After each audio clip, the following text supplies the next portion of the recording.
As the words faded away, Chun-Shi bit her pale white lips. With her uninjured right hand, she grabbed the wings of the two wild pheasants lying on the ground. Li Xiao and Yang Shuanghua snapped out of their daze and quickly wiped away their tears. Gritting her teeth, Li Xiao walked over to the dead snow leopard. She seized its powerful hind legs with both hands and dragged backward with every ounce of her strength. The snow leopard weighed well over 100 jin. For a girl who had gone days without proper food, it felt heavier than a mountain. Still, she dared not pause for even a moment. Yang Shuanghua dragged the 30 to 40 jin young wild boar. It was somewhat lighter by comparison, yet the effort left her gasping for breath. The three girls trudged laboriously through the leaf-strewn wilderness. Every step they took left deep drag marks across the ground. Meanwhile, inside the main hall of the farm log cabin, the two girls who had fled mid-crisis stumbled and scrambled into the hall like beaten stray dogs. Their faces were caked in mud, their clothes torn to shreds by tree branches. Hoarse, terrified screams tore from their throats. People are dead. More people are dead. There's a man-eating monster outside. Their shrill cries exploded through the silent hall. 30-odd exhausted girls jolted as if struck by electric shock, leaping to their feet all at once. What happened? Has that brown bear come back? Su Qingya's face drained of all color. She scrambled toward the far corner of the hall.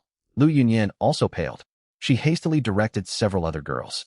Quick, bar the gate. Do not let the monster break in.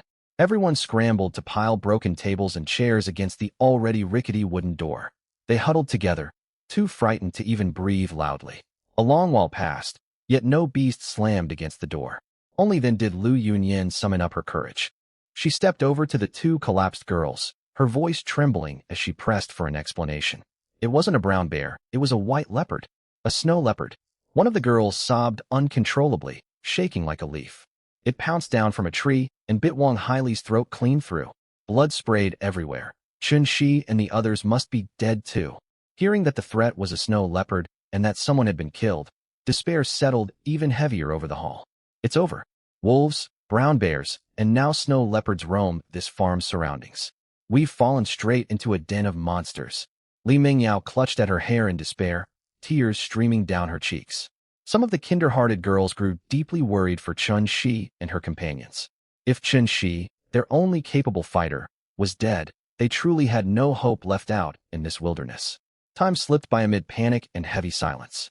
At last, two of Zhang Baiting's plump friends, Xiao Li and Jiao, driven ravenous by hunger, peered cautiously through gaps in the cabin's rear window, hoping to spot edible weeds.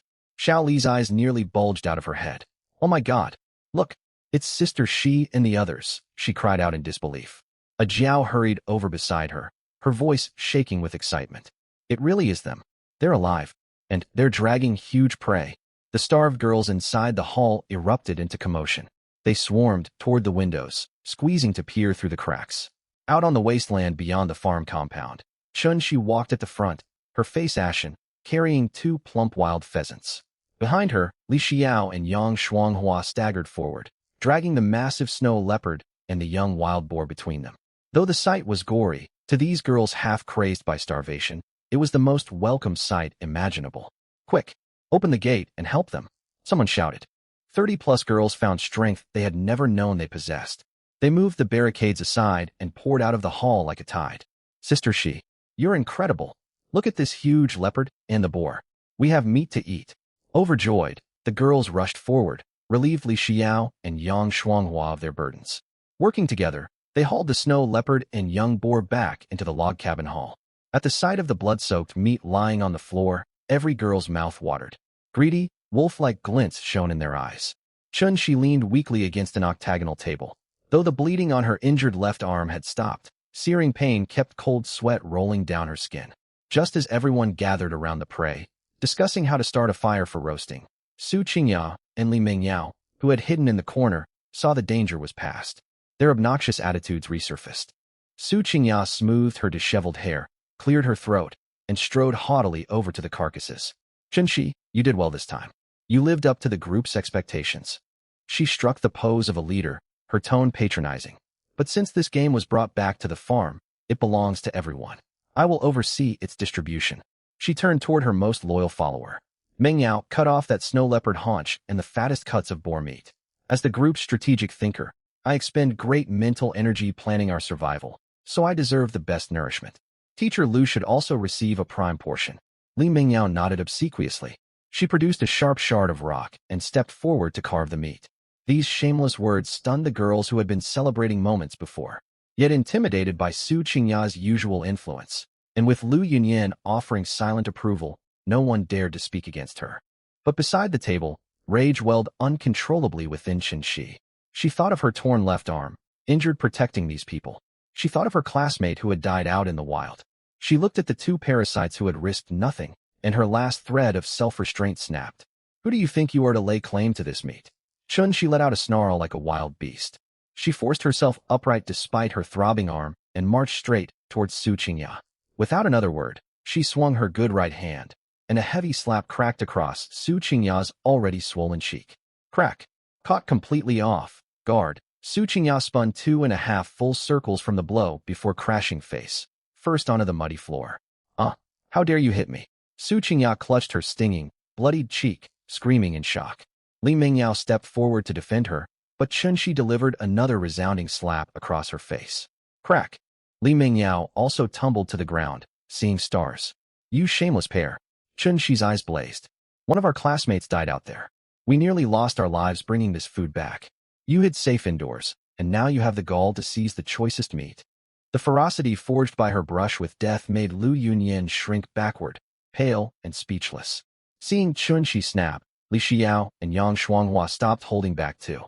They had stared death in the face alongside Chen Shi and seen straight through Su Qingya's hypocrisy. Sister, she is right. What right do you have to divide the meat? Li Xiao stood tall, shouting at Su Qingya on the ground.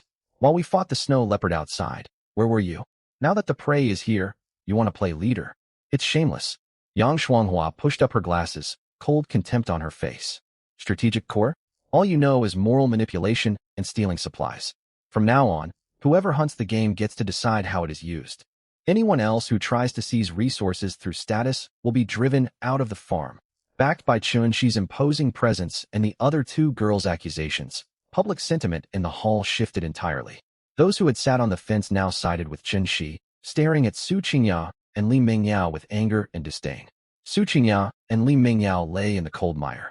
No one stepped forward to help them. The social power Su Qingya had once wielded through wealth and looks crumbled completely before raw strength and collective outrage. Lying on the floor under everyone's cold gazes, Su Qingya burned with humiliation and resentment. She gritted her teeth and protested loudly. Why treat me like this? Mingyao and I did work around the farm. We boiled water, gathered firewood. We contributed to the group too. Why single us out? Boiled water? Gathered firewood. Chen Shi let out a cold laugh, looking down at her. Her voice was hoarse and commanding. That is far from enough. Starting tomorrow, you two will handle all the farm's dirtiest, hardest chores, chopping wood, boiling water, cleaning bloodstains, repairing the stockade fence. If you do not finish your work, you get no meat, not even soup. Su Qingya bit her lip, ready to argue. But meeting Chen Shi's fierce glare, she swallowed her retort. Li Mingyao cowered, not daring to make a sound. The starving onlookers felt grim satisfaction mixed with complicated feelings. The once untouchable school beauty had been reduced to someone who dared not resist. Enough. Everyone disperse, Chen Shi said tiredly. Yang Shuanghua, Li Xiao, prepare the young boar and snow leopard. Roast the 2 pheasants for tonight's meal. Cure and air, dry the rest of the meat. We must ration it carefully. Understood, Sister Shi. Yang Shuanghua nodded, and together with Li Xiao dragged the carcasses toward the backyard. The hall grew quiet. Only Su Qingya's muffled sobs echoed from the corner. She curled up on a pile of dry grass, covered in filth, her hair matted. Not a trace remained of the wealthy young lady she had once been. Li Mingyao dabbed her face gently with a damp scrap of cloth. Qingya, don't cry. There must be some way away. What way is left? Su Qingya lifted her head, eyes red, voice thick with venom. I'm worse off than a dog now. Once everyone fawned over me. Now they look at me like trash. Especially Chen Shi. Who does she think she is to strike me? She grew more agitated, raising her voice. Be quiet. Chen Shi warned sharply from nearby, not even lifting her head. One more insult, and tomorrow your workload doubles. Su Qingya fell silent at once. She bit hard into her lip, swallowing all her hatred. Her fingernails dug deep enough to draw blood from her palms. Linimo, Chen Shi, and Xia Yuqing and the rest of you. Just you wait.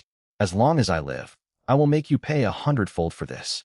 Far removed from the farm's misery, 800 meters away lay Lin Mo's campsite, warm and bright. A bonfire blazed behind windbreak barriers, its orange glow lighting up the whole encampment. 13 premium wolf pelts were laid out as bedding.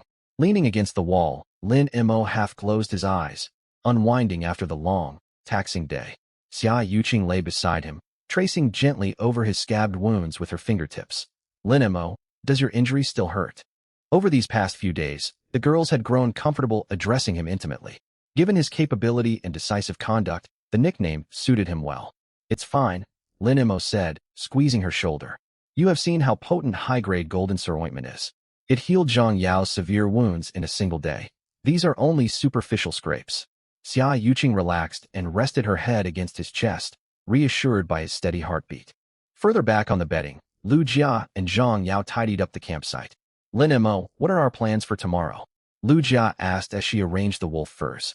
You spoke of resting to recover. Our windbreaks are reinforced and traps set. Can we afford to slow down a little? We can rest, but we cannot grow complacent. Lin Mo sat upright, looking toward the three young women. You all saw that brown bear. Even a 3-year-old subadult was ferocious. If a fully grown giant bear or tiger appears, our current defenses will not hold. Mention of the violent brown bear wiped the smiles from their faces. Recalling the terrifying fight, Zhang Yao shuddered. Lin Mo, do you mean even bigger predators roam nearby? Not might. They definitely do. Lin Mo spoke firmly. That brown bear is highly territorial. Its presence here means either its parents are close by, or the region's apex predator is temporarily absent. Either way, we are far from safe. The three exchanged uneasy glances. Then, what should we do? Xia Yuqing asked nervously. That is exactly why we cannot let our guard down. Lin Mo climbed down from the bedding, walked to the bonfire, and took a slab of cured boar meat from his storage space to roast over the flames. Tomorrow I intend to dig a surrounding isolation trench at least only 1.5 meters deep, lined with sharpened wooden stakes at the bottom. Even large beasts will struggle to cross it. We also need to stockpile massive quantities of firewood. A cold snap is coming. Once heavy snow seals the mountains, we will be trapped, with no way to gather new resources. They nodded, full of trust in his judgment. We will help you tomorrow. Xia Yuqing volunteered at once. We may not match your strength, but we can dig earth and carry stones. Yes, we will work alongside you, Lu Jia agreed. Zhang Yao slapped her chest confidently. Count me in too. My leg has mostly healed. Give me any task, I will not slack off. Lin Mo smiled at their eager determination. Very well. Since you are willing, we will work together tomorrow. He turned the roasting meat, fat sizzling as it dripped into the fire. First, let us eat. We need full stomachs for hard labor. Got it. The three gathered around the bonfire. Rich roasting aroma filled the camp, chasing away the day's terrors with laughter and conversation. While they enjoyed their evening meal, an unread notification quietly appeared in his system backend. Warning. High-threat creature movement detected within the region. Target profile. Suspected adult Amur tiger. Estimated weight. 300,350 kilograms. Primary activity zone was 2.5 kilometers from main campsite 10 days ago. Threat assessment. Extremely high. There is a major power gap between the host triple physical attribute plus advanced combat technique in this creature. Fatality rate in direct confrontation exceeds 70%.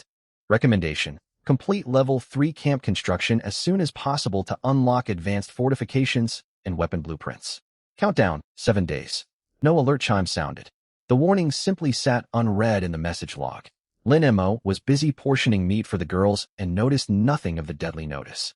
Night deepened, and the bonfire burned low. Full and exhausted, the three girls drifted off to sleep.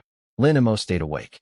Sitting beside the bedding, he peered out through gaps in the windbreak toward the dark, dense forest. An unaccountable sense of unease lingered, as though unseen eyes watched him from the shadows. Am I imagining things from exhaustion after fighting the bear? He pushed the uneasy thought aside, lay down, and drew Xia Yuqing close. Just as he closed his eyes to sleep, a cold system prompt echoed inside his mind. Ding. Abnormal host mental fluctuation detected. Side prompt triggered. You have one unread message. Please view promptly. Lin Mo frowned and pulled up his system interface. When his eyes fell upon the tiger warning, his pupils constricted. Sleep vanished entirely. An adult Amur tiger? Only 1.2 kilometers from camp. He sat bolt upright, beads of cold sweat forming on his forehead. Making certain he had not woken the sleeping girls, He quietly stepped over to the corner of the windbreak and reread the alert word for word. Fatality rate over 70%. Complete level 3 camp construction without delay. His brows drew tight. He had believed his current abilities might let him stand even against a full-grown giant bear. Yet the system assessment made it plain. Against an apex predator such as this tiger, his odds of survival were less than 30%. Even triple physical attributes and advanced combat technique were insufficient. Just how terrifying was this beast? Lin Mo drew a deep breath and forced himself to stay calm. He opened the new Level 3 Camp Construction quest. Quest name: Level 3 Camp Construction Quest Requirements. 1. Build a minimum of 3 separate log cabins or equivalent shelter space. Erect stone timber composite defensive wall, no less than 3.5 meters high. 3. Establish at least 3 layers of outer perimeter defenses abatis/traps/trenches. 4. Build a stable rain and spring water collection system. 5. Stockpile food and fuel sufficient for a minimum of 30 days. Time limit: 7 days. Penalty for expiry: deduct 500 survival points. Reduce host fortune value. Quest rewards: 1. Unlock intermediate weapon blueprints longbow/crossbow/throwing spears. 2. Gain 800 survival points. 3. Unlock territory radar, real-time creature marking within a 500-meter radius. Lin Mo winced reading through the long list of objectives. Even with 3 helpers, finishing everything within 7 days would be an immense ordeal. Still, faced with the lethal tiger threat, he had no choice. Damn, no rest for us from here on out. Hard resolve flashed across his face. He lay back down, his mind racing to map out tomorrow's workflow. Dig trenches, fell timber, build walls, erect cabins. Plan after plan formed in his thoughts. His gaze turned sharp. "No more tiger, huh? Come looking for trouble if you dare. I will make sure you never leave these grounds alive." The next morning, thick heavy fog pressed down over the primeval wilderness like lead. Visibility was less than 10 meters, and the temperature had plummeted to freezing point. Lin Mo stood behind the stone, and, would windbreak, exhaling a long wisp of white breath. The Scarlet System warning from the previous night hung over him like a blade pressed against his neck, impossible to shake off. An adult Siberian tiger. 10 days ago, its main activity range was merely 2.5 kilometers from the camp. A confrontation would carry a fatality rate of over 70%. These cold statistics had completely erased the faint sense of ease he had felt after single-handedly slaying the brown bear. Time was running out. To stand against a wilderness overlord of this caliber, he had to finish constructing the Level 3 camp as soon as possible. The top priority was building the stable water collection system required by the system. Lin Mo turned toward the storage area, slipped his razor-sharp high-carbon steel machete into his belt, and slung a coil of heavy climbing rope over his shoulder. "Boss, the fog's so thick outside. Where are you going?" Xia Yuqing squatted beside the fire-boiling water and quickly stood up. "I'm scouting the woods to the east to find a reliable water source." Lin Mo adjusted his cuffs. His tone was calm, yet carried unarguable resolve. "All 3 of you stay inside the camp today. Split the firewood we cut yesterday and keep water boiling. Nobody opens the gate without my order." "A water source hunt?" Lu Jia wrapped her loose clothing tighter and stepped forward, her face full of worry. "Visibility is practically 0 right now. If we run into wild beasts, there'll be nowhere to hide." "What if? I know what I'm doing." Lin Mo cut her off. "A cold snap is coming. If we don't lock down our water supply now, once heavy snow seals the mountains, we'll all die of thirst." Seeing how firm Lin Mo was, the 3 women exchanged glances and did not press him further. Xia Yuqing stepped forward gently and straightened his collar, her voice soft. "Please be careful. I'll keep water simmering on the stove so you'll have something hot to drink when you get back." Lin Mo nodded and looked toward Zhang Yao, whose leg wound had just scabbed over. "Your injury is still healing. Let Yuqing and Lu Jia handle the heavy chopping. Your job is to tend the fire." Warmth welled up inside Zhang Yao. She nodded firmly. "Don't worry, boss. I won't cause you any trouble." Once he had given his instructions, Lin Mo pushed open the heavy wooden door. His tall figure vanished almost instantly into the blinding white fog. The door slammed shut again. Lu Jia twisted the hem of her clothing, anxiety written across her features. "Yuqing, do you think boss will be all right out there alone?" Xia Yuqing bit her lower lip, then forced a confident smile. "Do you forget how strong our leader is? He sliced through a several hundred Jean Brown bear with one blow. What beast in these woods could hurt him? Quit fretting and get to work. We need everything ready for when he returns." Deep within the fog, bitter wind bit at everything. Lin Mo strode forward through dead branches and fallen leaves. His tripled physical attributes let him maintain an exceptionally sharp sense of direction and hearing even in these brutal conditions. He avoided paths he had taken before and advanced straight toward the unexplored stretch of woodland east of the camp.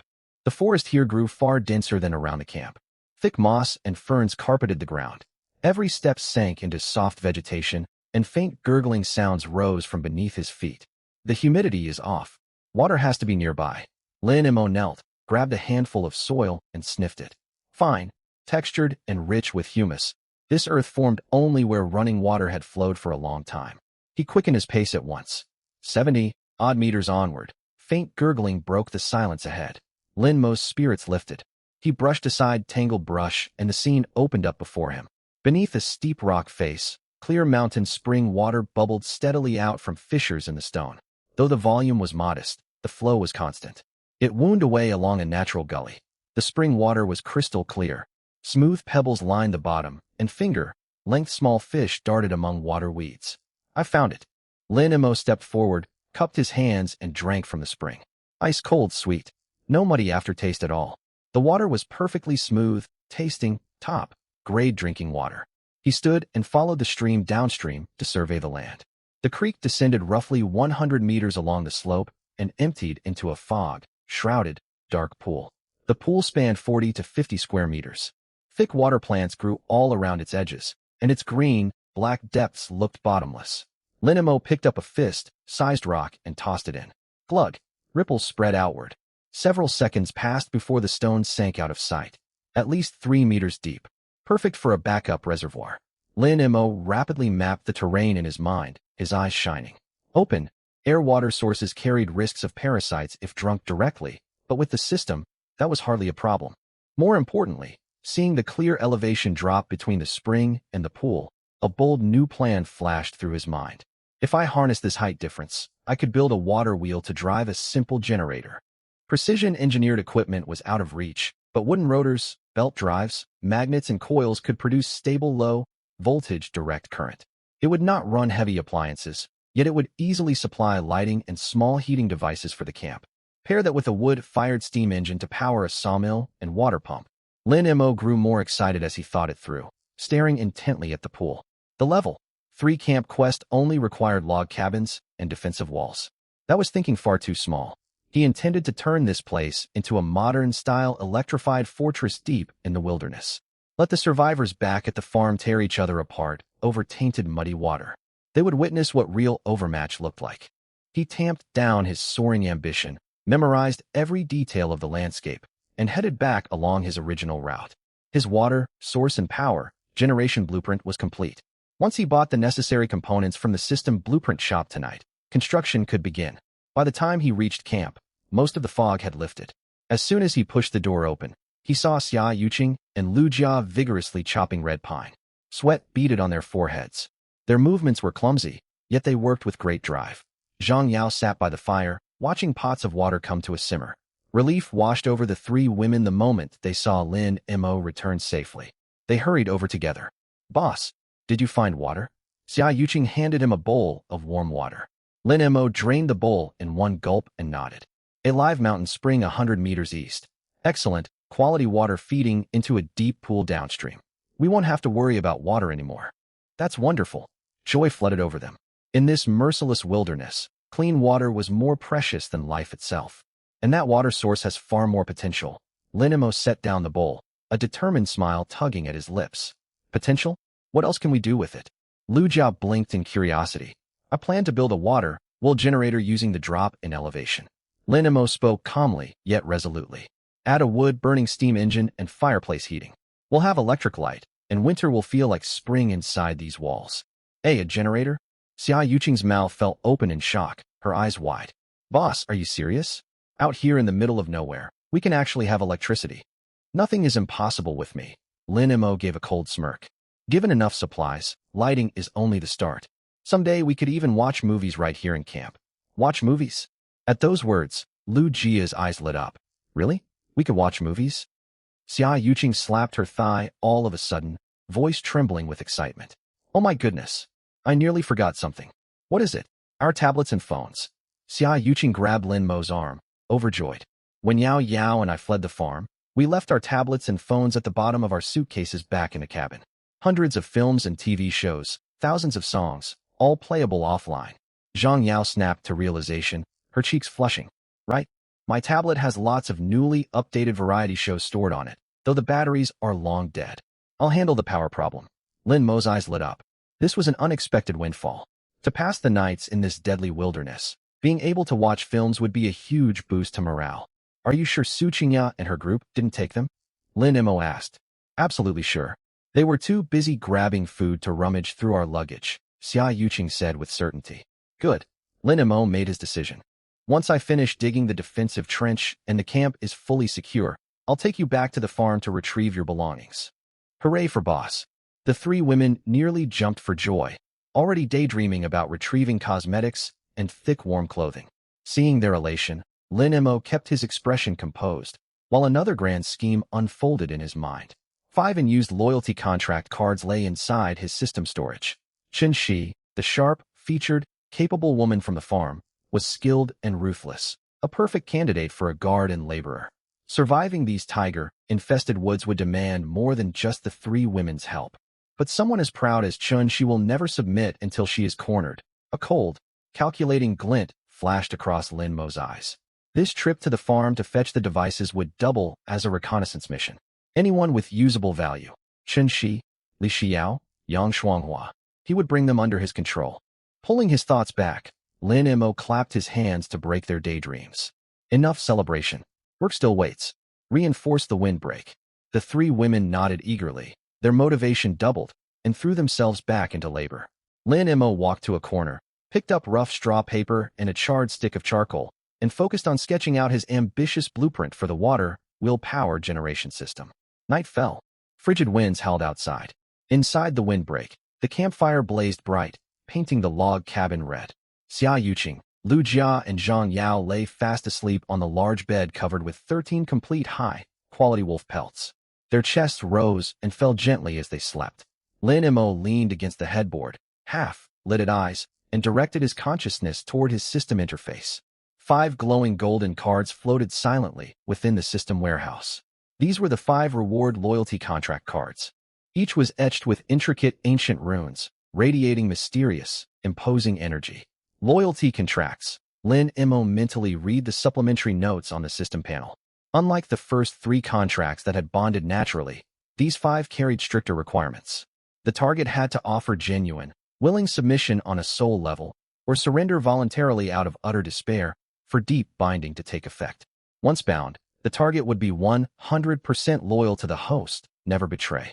The host would be able to monitor their vital signs and inner thoughts in real time. Should the target awaken superpowers later, they would even channel power back to the host. 5 contracts.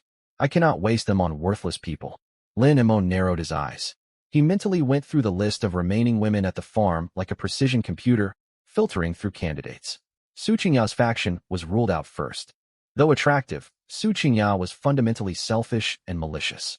Even under duress, her heart would harbor schemes and resentment. Keeping her nearby would be courting disaster. As for Li Mengyao and other bullies, plus the spineless, passive followers, Lin Mo did not even bother considering them. Recruiting useless parasites would only consume food for no return. One tall, cool, tempered figure stood out above all others. Chen Shi, the only true combat-capable member of the all-female farm group. Lin Mo recalled what Zhang Yao and the others had told him about that night when wolves broke in. Armed with a wooden spear, Chen Shi had drawn on her hand-to-hand combat training and slain 2 feral wolves inside the main hall. Brave, resourceful, sharp-witted, and deadly in combat, she was strikingly beautiful, with untamed fire beneath her icy exterior. Crucially, Chen Shi had remained neutral throughout the farm's collapse. She never joined Su Qingya's bullying, nor did she indulge in moral grandstanding. Agile, strong-willed, outstanding looks. A faint amused smile played across Lin Mo's lips. She was the ideal recruit. Bringing Chen Shi over would give the camp a capable fighter and guard, while stripping the farm group of its last main source of strength. Lin Mo saw no need to rush. He understood people like Chen Shi. Deep-seated pride would never bend for mere scraps of meat. He also remembered things he had heard about her back in school. Troubled family history had left her somewhat wary of men. To earn her whole-hearted surrender and trigger the contract, she needed to be pushed to rock bottom, until reality shattered every last shred of her pride and defenses. A good hunter knows how to wait. Lin Mo withdrew his consciousness from the system and settled down to sleep. Contrasting sharply with the safety of Lin Mo's camp, disaster was quietly unfolding 800 meters away inside the farm cabin's main hall. The night stretched long and bitterly cold. Only damp firewood smoldered in the central stone stove, giving off thin smoke and barely holding back sub-zero temperatures. Worse than the cold was the widespread physical crisis unfolding among the survivors. For days, the women had survived on boiled meat and weed root soup. Not a single grain of salt remained. In this high-stakes wilderness environment, sodium deficiency brought devastating consequences. Dozens of women lay scattered across the muddy floor, groaning in agony. Electrolyte imbalance and severe hyponatremia had brought on dizziness, nausea, vomiting, and agonizing muscle spasms for nearly everyone. My legs, the cramps are killing me. My head spins, black spots swim in my vision. Am I going to die? They clutched their seizing calves and abdomens, their faces deathly pale. Low sodium levels had wrecked their immunity and drained their stamina. The hall resembled a makeshift ward of the gravely ill. Over on a pile of dry hay at the back, Chun-Shi fared worst of all. She curled up, her body shaking uncontrollably. Days earlier, while hunting wild game in the woods, a beast had torn a large gash into her left arm. Though she had wrapped it with rags, the dirty, damp conditions with no antiseptics had led to severe infection. Combined with salt deprivation and malnutrition, her immune system had collapsed completely. High fever had raged through her body since dusk.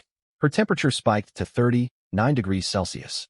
Her formerly cool, composed face burned bright red. Her lips were cracked and blistered. She drifted in and out of consciousness, gasping hot, ragged breaths. Hot. So hot. Chun-Shi mumbled deliriously, clutching at the hay beneath her, unable to move. Li Xiao and Yang Shuanghua stayed by her side, horrified. Shijia, wake up, Li Xiao cried out, touching her forehead only to yank her hand back at the scorching heat. Yang Shuanghua pushed her glasses higher, her expression grim. We have to look at the wound. If this fever keeps up, brain damage is possible. Lu Yinyan walked over carrying a bowl of lukewarm water and paled at the sight of Chun-Shi's condition. She knelt down and carefully pried apart the blood-crusted bandages stuck fast to Chun-Shi's upper arm injury. Bear with me. Let me examine your wound. As the dried scabs and cloth peeled away, a revolting stench burst forth. Everyone present recoiled in horror. The dozen-centimeter gash on Chun-Shi's upper left arm was badly swollen and festering.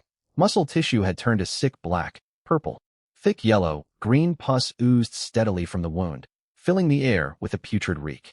How could it rot this badly? Lu Yinyan nearly dropped her water bowl in shock. Though she was their former teacher, she possessed no antibiotics, antiseptics, or medical supplies. She was powerless against such grave septic infection and raging fever. Seeing the pus-filled wound, Li Xiao and Yang Shuanghua broke down in tears. Panic spread like wildfire through the hall. It's sepsis. Shi Jie is down. She was our only fighter. If wolves or that brown bear come, who will defend us? Chun-Shi had been their last pillar of hope. So long as she stood with her spear, others had clung to hope. Now that pillar had fallen, everyone felt trapped awaiting death. Weeping, sobbing, and moans echoed throughout the cabin.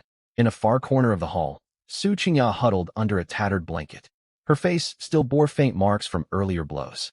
A tangled mix of fear and twisted malicious satisfaction flickered in her eyes as she watched Chun-Shi burning with fever, her wound festering. Think you're so high and mighty? Think you can hit me and get away with it? Su Qingya cursed viciously in her heart. Aren't you so capable in a fight? Don't you think you're the savior of this group? Now you're lying here like a dying dog. But very soon, her malicious glee was swallowed up by an overwhelming shadow of death. If Chun-Shi really died, Su Qingya knew full well she would not survive the next beast encounter either. Lu Yunyan wiped the tears from her eyes, forced herself to calm down, stood up, and shouted to the girls in the hall. Everyone quiet down. Crying won't solve anything. There must be wild herbs in the woods outside that can reduce inflammation and stop bleeding. Some of you, come with me to gather herbs and save Chun-Shi. Yet her call met with zero response. The girls huddled in dark corners, exchanging uneasy glances, their eyes filled with resistance and despair. Night had fully fallen. The temperature plummeted below zero. Wild beasts roamed outside, and everything was shrouded in pitch black darkness. The horrific memory of Zhang Biding being torn apart and devoured by a brown bear was still fresh in everyone's mind. Who would dare step foot outside the farm after dark? I can't go. My legs are cramping too badly to walk. There are bears out there, Teacher Lu. Going out means certain death. Watching the girls hang their heads and shrink back, Lu Yunyan parted her lips, overcome by a profound sense of powerlessness. Even her own legs were trembling, and she found no courage to step through that door. Silence fell once more over the hall. Li Xiao slumped down beside Chen Shi, staring at her burning, red face and her faint, intermittent breaths. She bit her tender lower lip so hard she drew blood, hardly noticing it all. A thought sprouted wildly in her mind like overgrown weeds. Go to Lin Mo for help. Lin Mo possessed anti-inflammatory medicine, antibiotics, abundant refined salt, and roasted meat. If Lin Mo was willing to help Chun, she would definitely live. But Lin Mo was a cold, unfeeling man who insisted on strict quid pro quo. What price would they have to pay if they begged him? That thought kept Li Xiao awake all night. Her body shivered in the bitter cold, and she could not sleep a wink. Early the next morning, thick, frigid fog gripped the ruins of the farm. The wilderness wind blew fiercer than the day before. Frigid air poured in through gaps in the wooden walls, dragging the temperature inside the hall down to freezing point. On the hay pile, Chun-Shi remained unconscious. Having survived the night, her high fever showed no sign of breaking. Sweat soaked her hair, plastering it to her flushed forehead. Swelling from her left arm had spread all the way to her shoulder. The whole limb was swollen and purple, tinged, like a rotten radish. Yellow, green pus mixed with blood saturated her tattered bandages, giving off a nauseating stench of rot. Misfortune was not done with these desperate women. As dawn broke, shrill screams erupted from a corner of the hall. It hurts so badly. It feels like knives are twisting inside my stomach. Why does this have to happen now, Wah? Several girls who were already in poor physical condition curled up on the floor, their faces deathly pale. They clutched their lower abdomens and rolled about in agony. Severe malnutrition, days of unrelenting terror, and near freezing temperatures overnight had thrown their bodies completely out of balance, triggering premature menstrual cycles. In civilized society, this would have been little more than a minor discomfort. But in this wilderness, where medicine and warmth were non-existent, it was a catastrophe. There were no sanitary pads, no paper tissues, not even clean rags to change into. Blood seeped through their tattered trousers, staining the cold, filthy mud floor. With no way to clean themselves and no warmth, the girls wailed and convulsed on the ground. The hall filled with the stench of festering wounds, vomit, and unwashed bodies, turning the farmhouse into a hell of foul odors. Not far away, Yang Shuanghua fought dizziness caused by salt deficiency, leaned against the wall, and stood up to take stock of their supplies. Most of the young wild boar they had brought back the previous day had already been eaten. What little pork remained had begun to turn slimy and spoiled without salt for preservation. The 2 wild pheasants had been devoured down to the bones. Beside the stone stove lay only bare animal bones and a large earthen pot holding half a pot of murky, greasy broth. This was all the food they had for more than 30 people. Hunger and the shadow of death tightened their grip on every throat.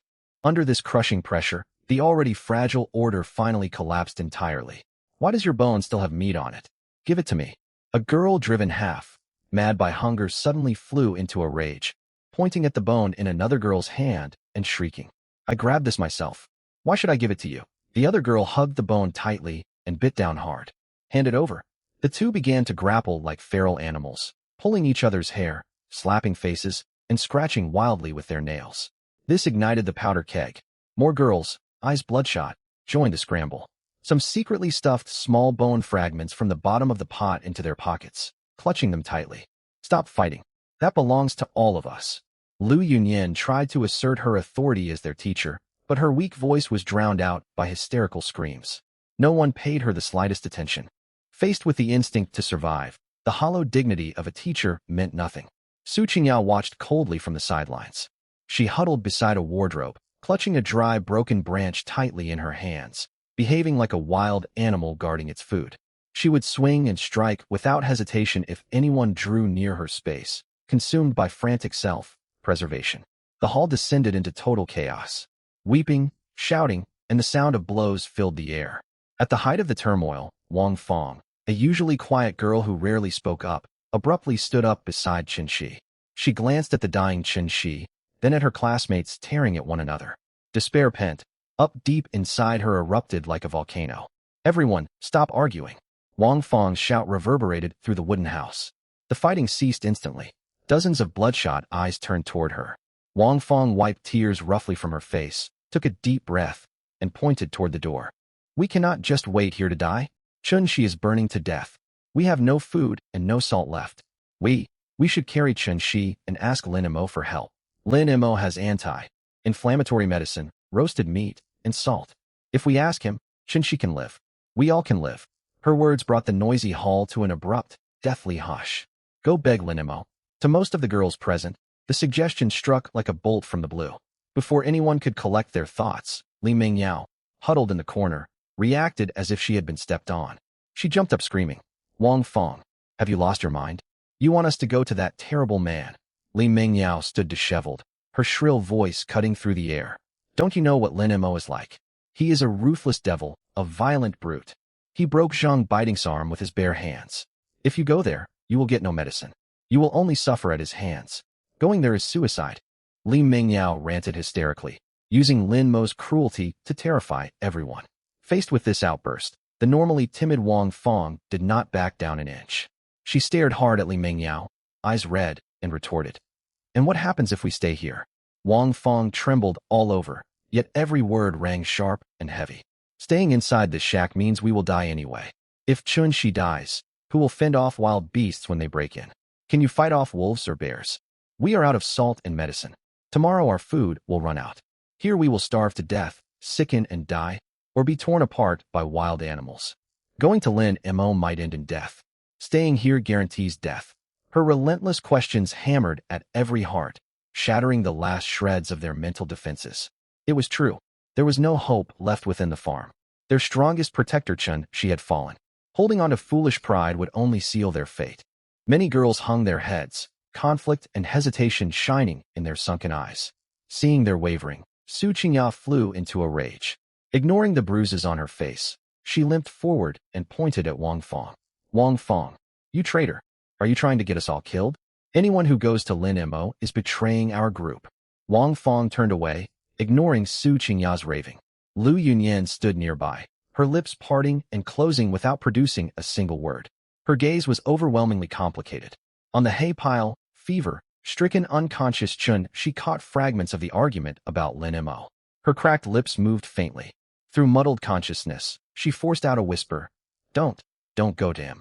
But her voice was so faint it was swallowed by the howling wind, unnoticed by anyone. In a corner, Li Xiao and Yang Shuanghua exchanged a silent glance. In each other's eyes they saw unshakable resolve. They knew better than anyone that Wang Feng was right. At this point, no one but Lin Mo could save Chun-Shi, or save them. Yang Shuanghua squeezed Li Xiao's cold hand and lowered her voice. We will wait one more day. If Chun-Shi's fever does not break by tomorrow, regardless of Su Qingya's accusations and the dangers of the wilderness, we will carry her to Lin Mo's camp ourselves. Li Xiao nodded firmly. Determination flickered in her watery eyes. 800 meters away from the farm, beneath steep rock walls wrapped in dense forest, the sun had not yet burned through thick fog. Piercing morning wind whistled through treetops. Lin Mo stood fully equipped in the open ground of his camp. Xia Yuqing, Lu Jia, and Zhang Yao cleared weeds and loose stones with wooden sticks. Boss, where should we start construction today? Xia Yuqing rubbed her tired eyes, her fair face lit with motivation. After days of rest and adequate food, the three girls looked far healthier than they had at the farm. The hollow look of starvation had faded from their features. First, clear all red pines within a 100-meter radius. This will open building space and give us plenty of construction lumber. Lin Mo looked calm as he opened his system interface in his mind. God, tier survival system level 2 survival points, 900. Without hesitation, he spent points in the level 2 tool shop. Level 2 shop did not offer high-efficiency power saws or lethal firearms, but it provided more than enough basic production-grade tools. Ding. Consumed 380 survival points. Successfully obtained. Tempered steel axes times 2. Man crosscut saw times 1. Entrenching shovels times 2. Special wooden wheeled cart times 1. Steel hammers times 2. Heavy duty rope times 1 coil. Faint light flickered. A pile of gleaming metal tools and fresh lumber materialized on the campground. The sharp axe, blades, sturdy shovels, and large wooden wheeled cart stunned Xia Yuqing and Lu Jia. Where did all these come from? Lu Jia covered her mouth, eyes wide in shock. The large wooden cart had appeared out of thin air, defying everything she understood. Xia Yuqing was equally astonished. She had watched Lin Mo conjure food, water, and medicinal salve before, but seeing so many heavy-duty tools materialize at once was overwhelming. Lin Mo offered no detailed explanation, only a calm smile. Stop staring. With proper tools, work will go much faster. His existing level 2 camp windbreak could fend off ordinary wolf packs and young brown bears, yet it would not hold against apex predators such as full-grown Siberian tigers. He needed to finish building a large stone and timber compound and upgrade the system to level 3. Only then would he unlock superior gear, efficient machinery, and automated defensive installations. Yuqing, you and Lu Jiao work the 2-man saw to cut tree trunks. Zhang Yao and I will handle chopping off branches and stripping bark. Lin Mo assigned tasks, hefted a steel axe, and walked toward the nearest red pine. Got it. The 3 girls answered loudly, grabbed the sharp new tools, and threw themselves into work. The sounds of sawing, axe, blows, and falling timber echoed through the cold forest. Construction work was well underway. In stark contrast to the lively, productive atmosphere at Lin Mo's camp, chaos erupted at dawn on the 3rd day inside the stinking farmhouse hall 800 meters away. Screams and shouting filled the air. Move. Su Qingya, get out of the way. Wang Fong, eyes red, together with Li Xiao and Yang Shuanghua, lifted a broken wooden board layered with hay. Unconscious Chun Shi lay upon it. Her condition further deteriorated, her body convulsing from time to time. Behind Wang Fong stood several other girls. Together they prepared to carry Chun Shi 800 meters to Lin Mo's camp to beg for medicine and help. But the doorway was blocked. Su Qingya stood with disheveled hair, her face still marked with purple bruises, twisted with rage.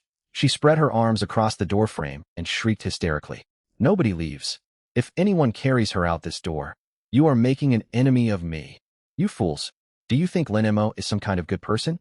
He hates me deeply. If you go there, he will make all of you suffer and turn you all into laborers under him. Li Mingyao stood beside her, shouting loudly in agreement. Yes, no one is allowed to go. Have you forgotten how Zhang Biding died? I told you yesterday. Zhang Biding went to confront that man, and he broke both her arms. On her way back, she was pounced on and eaten by a brown bear. How many times must I repeat this before you feel afraid? Zhang Biding's 2 close friends, Xiao Li and Jiao, were pale with fear of Lin Mo's brutality and joined in the shouting. Xiao Li cried out in terror. Mingyao is right. Lin Mo is brutal. I saw it myself. He grabbed Tingting's arms and snapped them without a single flicker of emotion. Bone pierced right through flesh. Jiao sobbed. Lin Mo does not value our lives at all. Going there is suicide. We would have better luck praying to gods. Their graphic account stoked panic to a fever pitch. Some girls who had been willing to take the risk with Wang Fong wavered, overcome by fear. Wang Fong shook with fury and shouted at Su Qingya. Su Qingya, you speak from safety. Zhang Biding tried to rob his supplies and injured Zhang Yao. She brought that punishment entirely upon herself. Chun Shi is dying from fever. We have no salt and no food left. Staying here means waiting for death. Can you save Chun Shi? Can you produce anti-inflammatory medicine and meat? Su Qingya was left speechless, then screamed unreasonably. No one goes. Anyone who goes is a traitor to our group. The 2 sides shoved and shouted at one another, descending into bedlam. Lu Yunyan, who had stayed back trying to maintain order, stepped forward as the situation threatened to spiral completely out of control. Fighting nausea, she tried to exercise her authority as their teacher. Calm down, everyone. Stop fighting. Lu Yunyan placed a hand on Wang Fong's shoulder and spoke gently. Wang Fong, I understand how worried you are for Chun Shi. But what Qingya and Mingyao say also holds truth. Lin Mo holds deep grievances against us and has a violent temper. If we provoke him by showing up unannounced, the consequences could be terrible. We need to think of other solutions. We are supposed to stand united as one group. Her habitual neutral, evasive rhetoric might have worked under normal circumstances. But amid hunger, sickness, and mortal peril, those hollow words ignited long, suppressed anger. Teacher Lu, don't speak as though this does not concern you. A normally obedient girl stepped forward and challenged her sharply. Chun Shi got injured and sick hunting for all of us. Now she is dying. As our teacher, instead of finding real ways to save her, you side with Su Qingya. You always talk about collective responsibility and morality. Now that your student's life is on the line, shouldn't you step forward and do something? Her words poured fuel on the fire. Long, simmered resentment toward Lu Yunyan's biased neutrality boiled over. Several more agitated girls closed in around her. Exactly. Teacher Lu, you keep preaching about sacrifice for your students. One girl screamed with bloodshot eyes. Lin Mo has held grievances against our group for a long time. You are our teacher. You should take the lead and go negotiate with Lin Mo to get medicine and salt back for us. Just sleep with him for a few days, and Lin Mo will definitely give us the medicine. Saving Chen Shi and everyone's lives is something you, as a teacher, ought to do, isn't it? Right. You go and make sacrifices for us. You've always talked about keeping the big picture in mind. Now's your chance to live up to those words. Wave after wave of vicious, morally blackmailing remarks crashed down upon Lu Yunyan like filthy tides. They were pressuring her to make personal sacrifices to get the medicine. Boom. Lu Yunyan's mind went completely blank. She froze where she stood. Her face turned pale, then green, then purple. Her slender frame trembled violently from overwhelming rage and humiliation. She had never imagined that the students she had cared for and worked so hard to look after would, in the face of death, hurl such vile, vicious demands at her. This exploitation wrapped in moral high ground rhetoric cut deeper than a knife through her heart, filling her with despair. Two streams of bitter, humiliated tears spilled uncontrollably from her eyes. You people, Lu Yunyan pointed at the shouting girls, her voice shaking uncontrollably. Grief and fury exploded inside her chest. Enough. All of you shut up. Lu Yunyan let out a sharp, furious shout, shattering the restraint and weakness she had endured for days. Tears streamed down her face. She swept her gaze over the girls before her with unbridled disgust and snapped. You ungrateful, heartless lot. I've endured so much to hold this group together. I've skimped on food to leave rations for you. And now you want me to make painful personal trade-offs for your sakes? Have you no sense of decency left? Are you even human? Lu Yunyan had snapped completely. She wiped away her tears and flung her hand aside, her voice ice cold. Fine. Very well. From this moment on, I am no longer your teacher. If anyone wants to beg Lin Mo for help, go ahead. I won't stop you. But mark my words, do not try to use me as a sacrifice. If anyone pushes me further, I will stand my ground and fight. With that, Lu Yunyan spun on her heel and left. She huddled alone in the farthest corner, her back turned to everyone, sobbing quietly. She gave up entirely on trying to keep order within the group. A heavy silence fell over the hall. Everyone was stunned by Lu Yunyan's rare outburst. The girls who had shouted loudest stared at one another, embarrassed and guilty. The atmosphere in the hall was suffocating. Wang Fong and the others stood holding the wooden door panel, unsure whether to advance or retreat. Su Qingya and Li Mingyao blocked the main entrance, gripped by a sense that their situation was hopeless. Amid the general shock and confusion, Chen Shi, lying on the door panel, stirred faintly. Poisoned, infected and burning with fever, she had still heard every word of the ugly argument. Chen Shi slowly opened her bloodshot eyes. A bitter, mocking smile played across her pale, haggard face. "Huh." Chen Shi let out a low, hoarse sound of scorn. That soft laugh echoed sharply through the silent hall. All heads turned toward her. Chen Shi turned her neck with great effort. Her cold, sharp eyes brimmed with contempt and revulsion for the women around her. Stop arguing." Chen Shi gasped for breath. Her hoarse voice carried unyielding pride.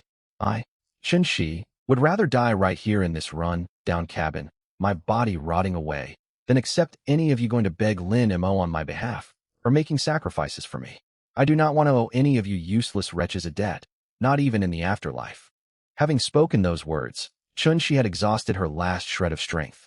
She shot a cold glance at Su Qingya, then at the girls who had shouted earlier. That biting, mocking smile lingered on her lips as her eyes slid shut again. She shut herself off completely from everything happening in the hall. Her words landed like a stinging slap across every woman present. Complete, unbreakable silence settled over the hall. No one dared speak.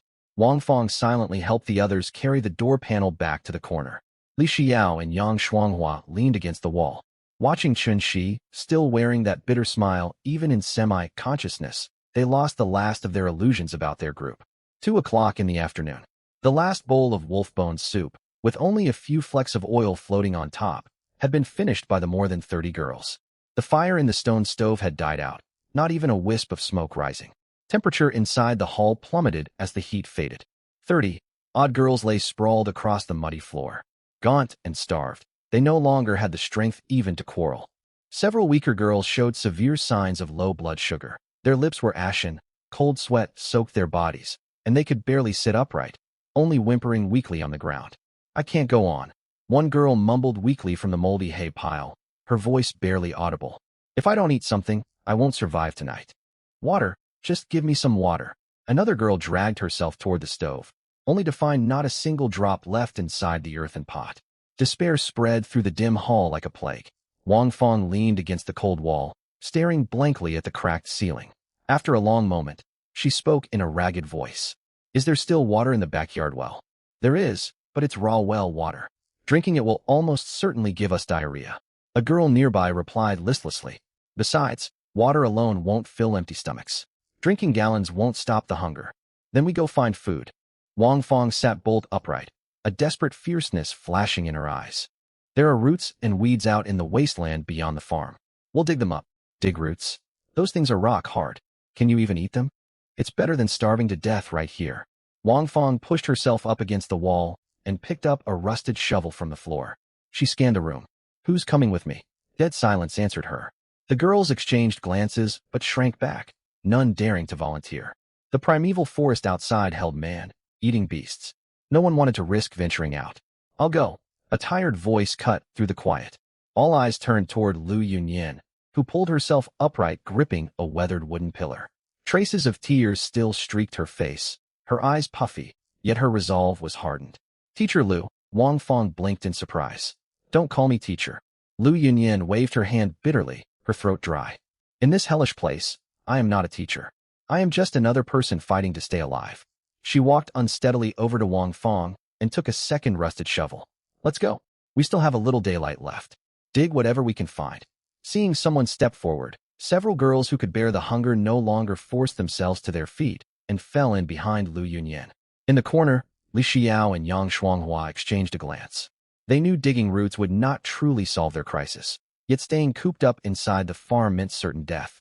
Moving about outside was better than waiting passively for the end. I'm going to. Count me in. Death awaits us either way, so we might as well try. Soon a makeshift foraging team of 7 or 8 girls had assembled under Lu Yunyan's lead. Su Qingya huddled beside an inner wardrobe. She watched them depart with a scornful smirk. Foolish people, rushing out to throw their lives away. No one paid her any mind. Lu Yunyan drew a deep breath and shoved the heavy wooden door open. Frigid wind howled inward, making several girls shiver. Lu Yunyan stepped outside, Wang Fong and the others close behind. The wasteland surrounding the farm was far bleaker than they had expected. Withered weeds swayed in the bitter wind. The ground was frozen rock, hard and crunched underfoot. Lu Yunyan guided the group carefully along the outer wooden wall. They dared not wander far, staying within sight of the buildings, fearful of beasts emerging from the trees. Over here, look weeds. One sharp-eyed girl cried out. She brushed snow, dusted dead grass aside to reveal several plants with thick roots. Lu Yunyan hurried over and knelt down to examine them. Their leaves were black and dried out, yet their roots were fairly thick, resembling dandelion roots. Dig them out. Lu Yunyan swung her shovel hard against the frozen earth. Clang. Iron struck solid frost, hardened soil, leaving only a faint white mark. The ground was as hard as stone. Lu Yunyan gritted her teeth. The shock jarred her hands painfully, yet she kept digging. Stroke after stroke. Her arms ached violently, her cheeks flushed with strain. It took more than 10 minutes before she pried the roots free. Each root was no thicker than a little finger, caked in stinking mud. Lu Yunyan brushed off the dirt, bit off a small piece and chewed it. An overwhelmingly bitter, earthy taste flooded her mouth. Her stomach churned and she nearly retched. Still, swallowing the bitter sap brought faint relief to her parched throat. Edible. She forced the fragments down and told the others. Extremely bitter, but non-poisonous. It can stave off hunger. At those words, the girls' eyes lit up. They dropped to the ground. Ignoring frost, bitten fingers, they scraped and dug at the frozen soil with sticks and bare fingernails. For a time, the wasteland echoed only with gasps and scraping sounds. Yet the bitter cold had laid waste to this land. Usable roots were scarce. After nearly an hour of labor, their fingers raw and bleeding, their fingernails filled with black mud, they had gathered barely 1 kilogram of roots. Hardly enough for even a small bite each. I can't go on. My hands are numb. I can't grip anything. One girl collapsed onto the frost-bitten ground, tears streaming down her face as she stared at her swollen hands. This won't feed us. After all this work, we won't even get a mouthful apiece. another girl sobbed. Lu Yunyan clutched their meager harvest, overcome by crushing helplessness. She gazed toward the denser primeval forest in the distance. Beasts lurked there, yet surely wild, edible plants also grew within. Teacher Lu, should we go a little deeper? Wang Fong gestured toward the treeline, her voice pleading. There's hints of green over there. We could gather more food. Lu Yunyan hesitated. The sun hung low. Darkness would descend completely in less than half an hour. Night turned these wilds into hunting grounds for predators. We cannot go any farther forward. Lu Yunyan's tone was firm. We must return to the cabin before dark, or none of us will make it back alive. But with so little food, Wang Fong's voice rose in anxiety. Better too little food than death out here. Gather up, we head back. Lu Yunyan gave the order without room for argument. Though the girls were bitterly disappointed, they dared not challenge her when facing the darkening woods. They dragged their exhausted bodies back toward the farm. Just as they were about to leave the wasteland, the girl bringing up the rear suddenly shouted, "Wait! Look beneath that dead tree." Everyone turned their gaze. Beneath a rotting old tree at the wasteland's edge grew a cluster of lush, vibrant green plants.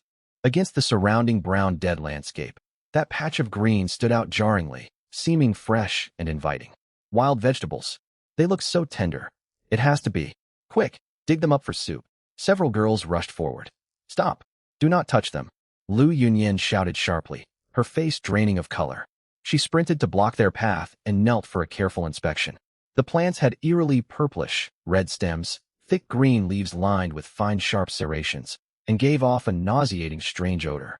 Lu Yunyan was no botanist, yet before setting out as a group leader she had studied wild, plant reference materials. What lay before them was poison hemlock. This is poison hemlock. Deadly poison. Lu Yunyan stood, her voice trembling yet stern. Consuming it causes muscle convulsions and respiratory failure. No one is to touch it. Hearing the words, deadly poison, the girls who had surged forward stumbled backward, their faces pale. Wang Fong glanced at the lush toxic plant, then at their handful of shriveled roots. Despair threatened to overwhelm her. So today we really have nothing but these roots? Lu Yunyan remained silent for a long time, then sighed heavily. Let's go back. Evening fell. The foraging party stumbled back into the farm hall. When the girls who had stayed behind saw their tiny pile of dried roots, the hope in their eyes faded completely. That's all. After an entire afternoon's work, this worthless rubbish is all you brought back. These are as tough as firewood. Can we even eat them? Complaints and weeping echoed through the hall. Lu Yunyan offered no explanation. She set the roots beside the stove and sat down in a corner, drawing her knees tight to her chest without speaking. Wang Fong gritted her teeth, carried several roots over to the stone stove, and coaxed a small flame back to life with the last embers. Boil them. At least we'll have something hot to put in our stomachs. No one helped her, yet no one complained further. Flames flickered. Cold water in the earthen pot came to a boil. The bitter roots were tossed inside, producing murky yellow, brown soup reeking of earth. Several starving girls ladled out small portions with broken bowls and forced it down, faces pinched in revulsion. So bitter, it's horrible, I want to throw up. But none spat it out. In this wilderness, a sip of hot soup was a luxury. Soon the thin root soup was gone. For more than 30 ravenous girls, the meager meal barely touched their hunger. Gastric acid only worsened their gnawing stomach pains. Once more suffocating silence filled the hall. In a corner, Li Xiao leaned against the cold wall, staring blankly upward while her stomach rumbled loudly. Beside her, Yang Shuanghua sat quiet, complex emotions flickering behind her glasses. Both understood this was only the beginning. Without a stable source of food, they would not survive the 20-plus days needed to complete their survival objective. People would start dying within 3 days. Shuanghua. Li Xiao leaned close and whispered so only Yang Shuanghua could hear. What do you think Lin Mo is eating right now? Yang Shuanghua stiffened slightly. What was Lin Mo eating? Roasted meat, fresh game, even salt and clean drinking water. The man they had driven away possessed supplies and strength enough to fill these proud young women with mad envy. Don't think about that. Yang Shuanghua sighed and lowered her voice. We cannot even step outside this door. What good is wishing for what we cannot have? Li Xiao bit her lip and said nothing, yet her eyes burned with a mix of survival, driven longing, and ambition. Night descended. Bitter wind howled outside, as if trying to tear apart the ramshackle cabin. In the pitch black despair, a reckless idea took root in Li Xiao and Yang Shuanghua's minds like toxic weeds. Flee. Escape this death trap. Seek refuge with Lin Mo. No matter what hardships they would have to endure, It was preferable to wasting away eating roots inside this cabin. Early the next morning, cold fog hung over the farm. Chun-Shi lay on her hay pile, burning hot with fever, her skin flushed bright red. Her left arm was grotesquely swollen. Yellow, green pus seeped through her tattered bandages, filling the air with the stench of rot. Deep, set fever had dragged her into unconsciousness. Her cracked lips moved faintly. Water, hot. Li Xiao knelt beside her and pressed a cold damp rag to Chun-Shi's forehead. Yet the chill was quickly burned away by her blazing temperature, bringing no real relief. She won't make it through today if this fever keeps raging. Li Xiao's eyes reddened, holding back tears. Yang Shuanghua stood beside her, pushing her glasses up her nose, her expression grim. She glanced around the hall. Girls lay everywhere, gaunt and feeble. Yesterday's bitterroot soup had done almost nothing. Hunger, spurred stomach cramps tormented everyone. Xiao, come here. Yang Shuanghua spoke in a low voice and gestured. The two slipped into the shadowed corner of the hall. We cannot wait any longer. Yang Shuanghua spoke in a near whisper, yet her tone held unyielding resolve. You've seen how she's holding out.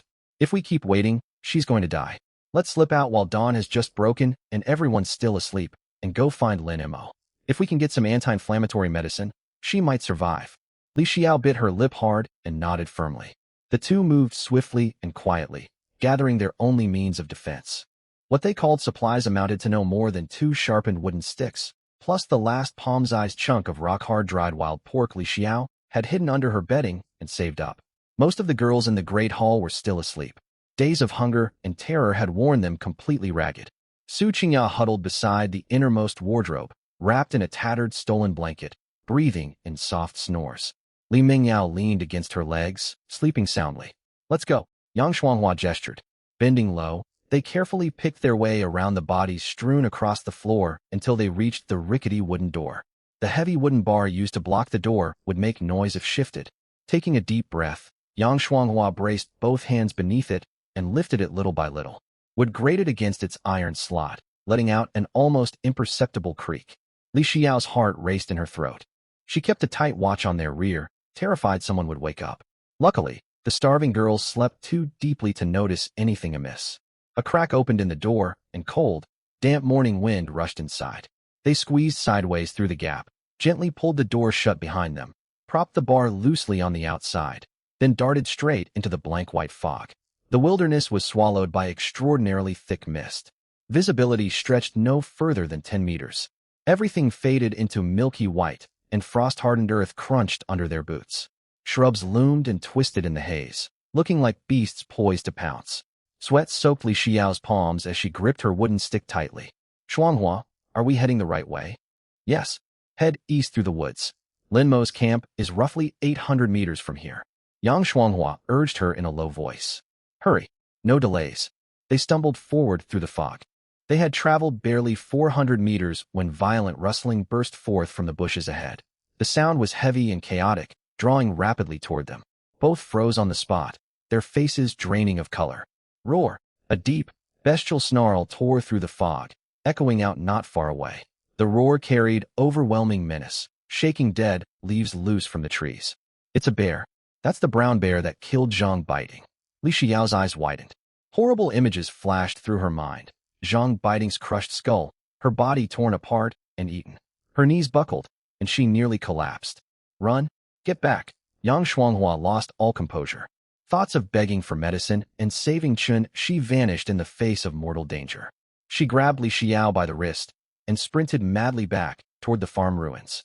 Branches and dry leaves cracked beneath their feet. Thorn-covered shrubs scraped cuts across their faces and bodies, yet they paid the pain no mind, scrambling desperately through the mist. At last the ramshackle wooden door came into sight. Together they crashed through it, stumbled into the hall in disarray, and slammed the door shut behind them. Bang! The loud crash boomed through the hall, jolting everyone awake. What happened? What's going on? Has a beast broken in? Girls who had been sleeping scrambled up in panic, throwing the room into chaos. Lu Yunyan woke with a start and hurried over. She looked down at Li Xiao and Yang Shuanghua, who lay gasping on the floor, faces drained of blood. Her expression hardened.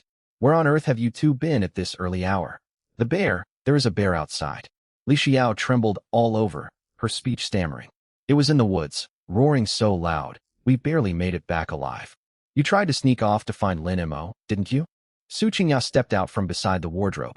Seeing their sorry state, a bitter sneer crossed her face. Haha, I knew you were running off to get yourselves killed. Lin Mo wants nothing to do with us. Why throw yourselves at him? That was plain foolish. Shut up. Yang Shuanghua lifted her head abruptly, fury burning in her eyes. Were we supposed to just sit here and watch Chen Shi die of fever? Then why didn't you keep going? One bear roar scared you witless. Pathetic. Su Qingya planted her hands on her hips, her tone sharp and caustic. You. Yang Shuanghua shook with rage, yet found no retort. Heavy silence descended over the hall once more. Lu Yunyan walked over to Chen Shi and pressed her palm to her forehead. The burning heat made her heart sink. Enough bickering.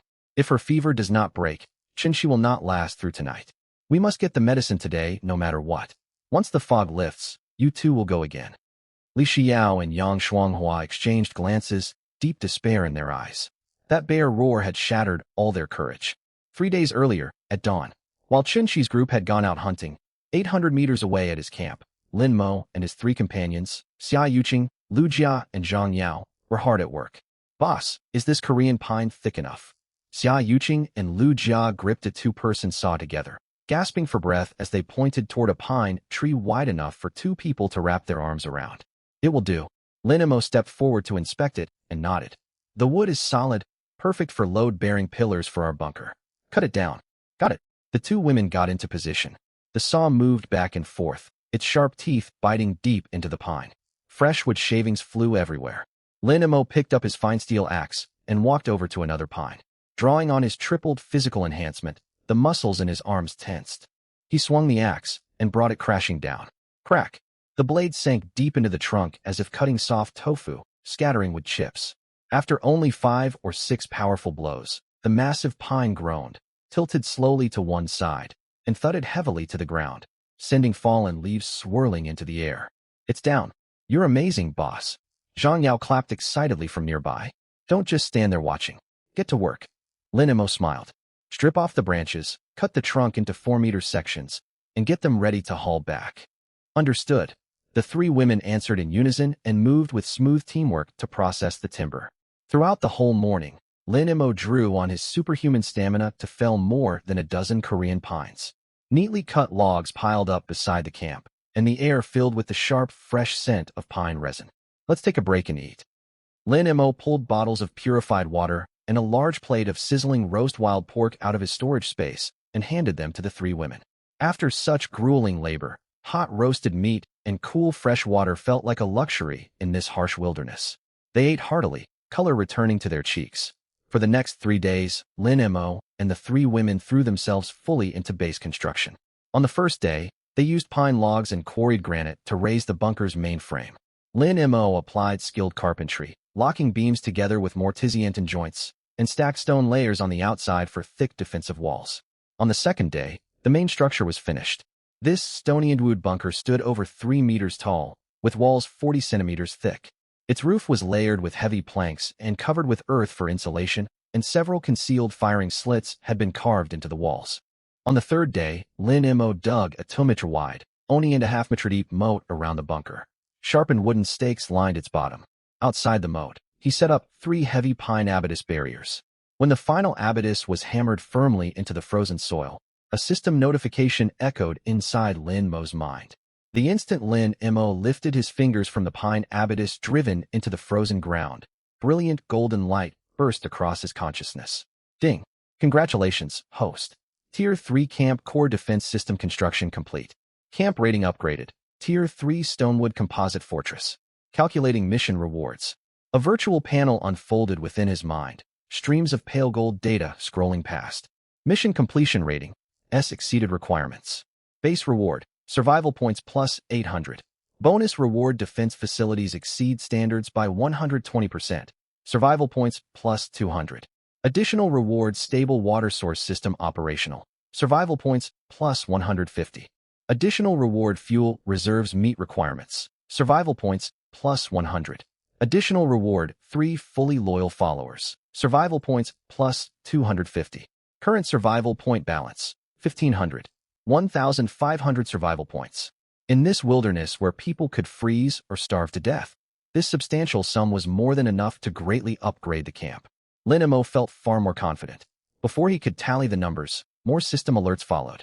Ding! Tier 3 camp exclusive rewards granted. Portable storage space expanded. 20 cubic meters, 50 cubic meters time, stands absolutely still inside. Unlocked building module. Cast iron fireplace heating unit. Unlocked blueprint shop. Intermediate building blueprints. Intermediate weapon blueprints. Intermediate trap blueprints. Unlocked special feature. Territory radar real-time creature marking within 500-meter radius. 6-hour cooldown. 50 cubic meters of time-frozen storage was effectively a portable compact warehouse. Even if mountain passes were blocked by frigid weather for half a year, he could retrieve fresh food and supplies whenever he needed. Lin Mo's gaze fell on the newly unlocked fireplace equipment. Cast iron fireplace, including chimney assembly, 120 survival points. Exchange. Ding. 120 survival points deducted. Successfully redeemed cast iron fireplace times 1. Remaining survival points, 1380. Light flickered above the open ground, and a heavy, rough-hewn black cast iron fireplace materialized out of thin air. It weighed several hundred Gene. A heat-resistant tempered glass door formed its front, and sections of chimney pipe lay neatly stacked beside it. Boss, what is this? Xia Yuqing had been crouching by the bunker drinking water. She stood up in shock, nearly dropping her bowl. Lu Jia and Zhang Yao stared in astonishment. Though they had watched Lin Mo conjure food and medicine out of nowhere many times before, seeing such a massive iron object appear instantly still shocked them deeply. This is a cast iron fireplace. Lin Mo walked over and tapped its thick, cold metal surface, producing a dull thud. We will install it inside the bunker and run the chimney outwards. Even if temperatures drop to minus 40 degrees outside, the room will stay warm. How did you get it? Xia Yuqing stepped forward and cautiously touched the cold metal. It was solid and real, not an illusion. She lifted her head, bit her lip, and whispered, Boss, do you have one of those system abilities you read about in novels? Lu Jia and Zhang Yao pricked up their ears, watching him intently. Lin Mo's extraordinary feats, pulling items from nowhere, powerful healing medicine, slaying bears single-handedly, and this fortress built in 3 days, defied ordinary logic. A system was the only explanation they could think of. Lin Mo did not give a direct answer. He met their eager gazes and smiled faintly. What do you think? His non-committal reply registered as clear confirmation to the 3 young women. Xia Yuqing's heart raced, and her cheeks flushed bright red. A system. That was the legendary golden ability belonging only to main characters in stories. In this deadly wilderness, nothing could offer greater safety than staying close to someone who possessed such power. Why stand there staring? Pass me the chimney pipes. Lin Mo tapped each of them lightly on the forehead. Right away, they snapped out of their daze and hurried over to help. Holding a fine steel hammer, Lin Mo followed the system-provided blueprints and chiseled a neat circular opening in the stone wall on the bunker's west side. With his tripled physical enhancement, the task was little more than light exercise. In less than half an hour, the fireplace was fully installed. Pine kindling ignited inside the firebox. Orange-gold light streamed through the glass door and filled the whole bunker.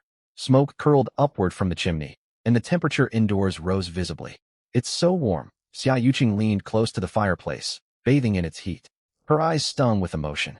After enduring bitter cold for so long in this place, they finally had a proper shelter. This is only the beginning. Lin Mo glanced at the system shop. He still possessed high-quality wolf pelts and 1 huge bear pelt taking up storage space, and it was time to put them to use. We have free time today. I will make proper warm outerwear for all of you. Lin Mo opened the life goods category in the Tier 2 shop. Sewing tool set steel needles, thimble, scissors, 20 survival points. High-strength nylon spool, 3 survival points per spool. Cold-resistant cotton lining, 1.5 meter width, 8 survival points per meter. He spent 65 survival points in total to redeem the set, 2 spools of thread, and several meters of lining fabric. Remaining survival points, 1315. His passive skill Wilderness Hunter granted expertise in high tanning and garment making. Crafting coats presented little difficulty. Yuqing, Jia, bring over those wolf and bear pelts. Eyes lighting up, the 3 hurried to the storage area. Moments later, dozens of well-processed gray wolf hides and the over 2-meter-wide bear pelt were carried into the open space.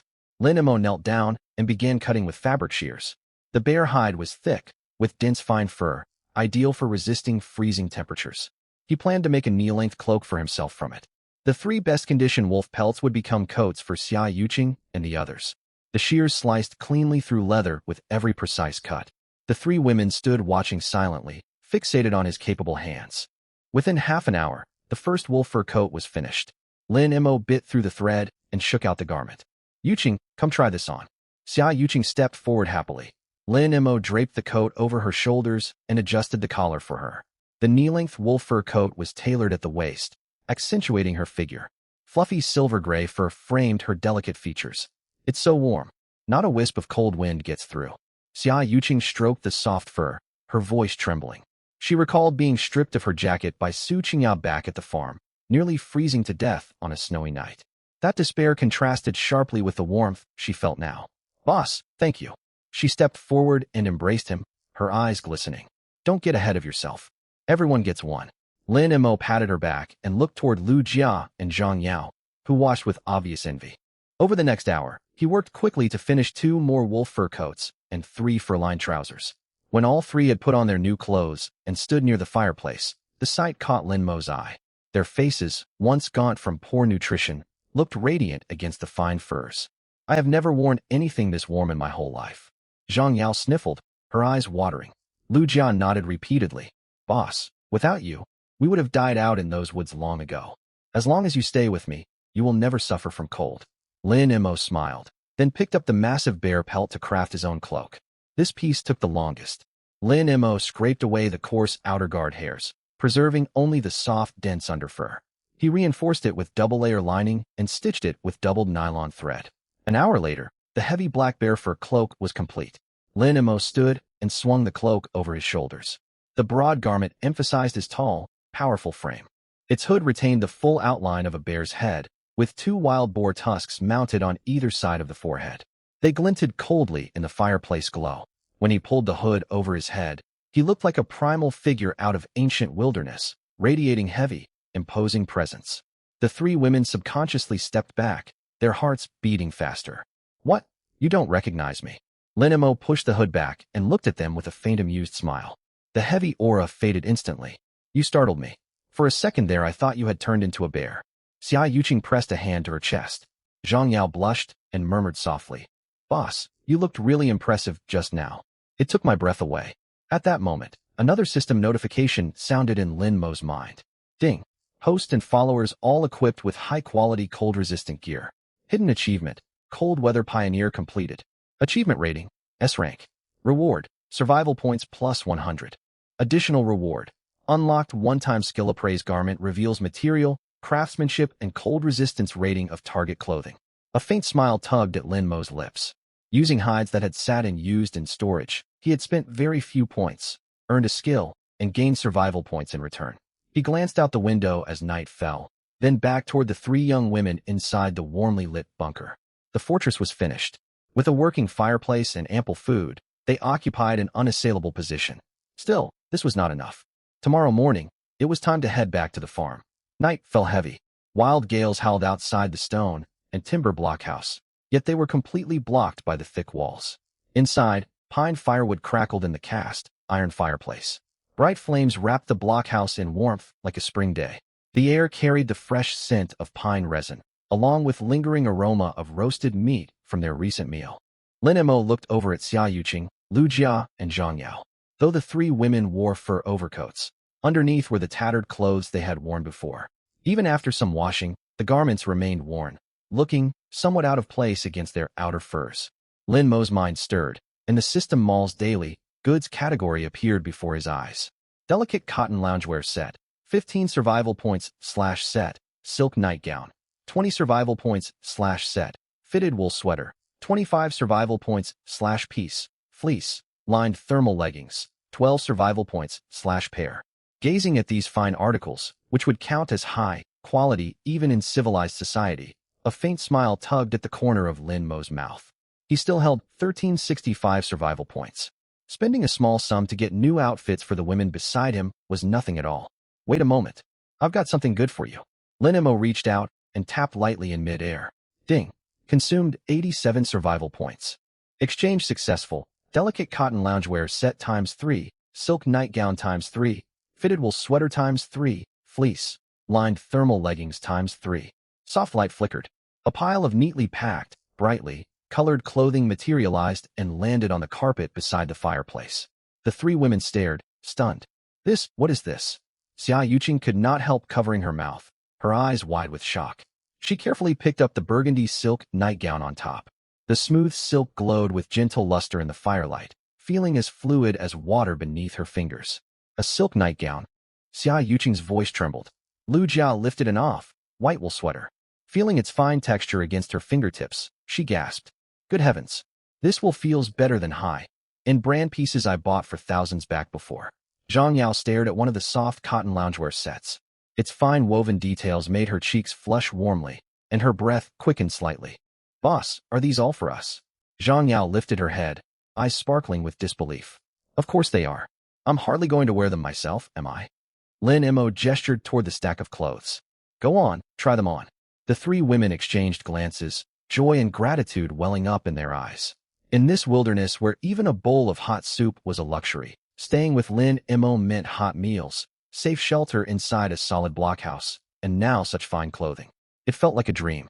Xia Yuqing stood first, clutching the burgundy nightgown and walking shyly toward the inner section of the blockhouse. I'll go change first. Me too. Lu Jiao picked up her sweater and leggings and hurried after her. Zhang Yao hesitated briefly, then bit her lip, grabbed her loungewear set, and followed quickly. Soon came the soft rustle of fabric and quiet, happy murmurs from beyond the partition. Lin Mo sipped warm water unhurriedly, waiting patiently. Several minutes later, light footsteps sounded. Lin Mo lifted his gaze, his expression shifting slightly. Xia Yuqing stepped out first. The burgundy silk nightgown fit her graceful figure perfectly. Its neckline sat softly, showing off her elegant collarbones and fair skin. The skirt fell to her knees, swaying gently as she walked to reveal smooth pale calves. Firelight cast a warm glow over her face. Beneath Lin Mo's steady gaze, Xia Yuqing grew a little self-conscious. She twisted the hem of her nightgown and asked softly, Does it look all right? Lin Mo set down his water bowl and admired her.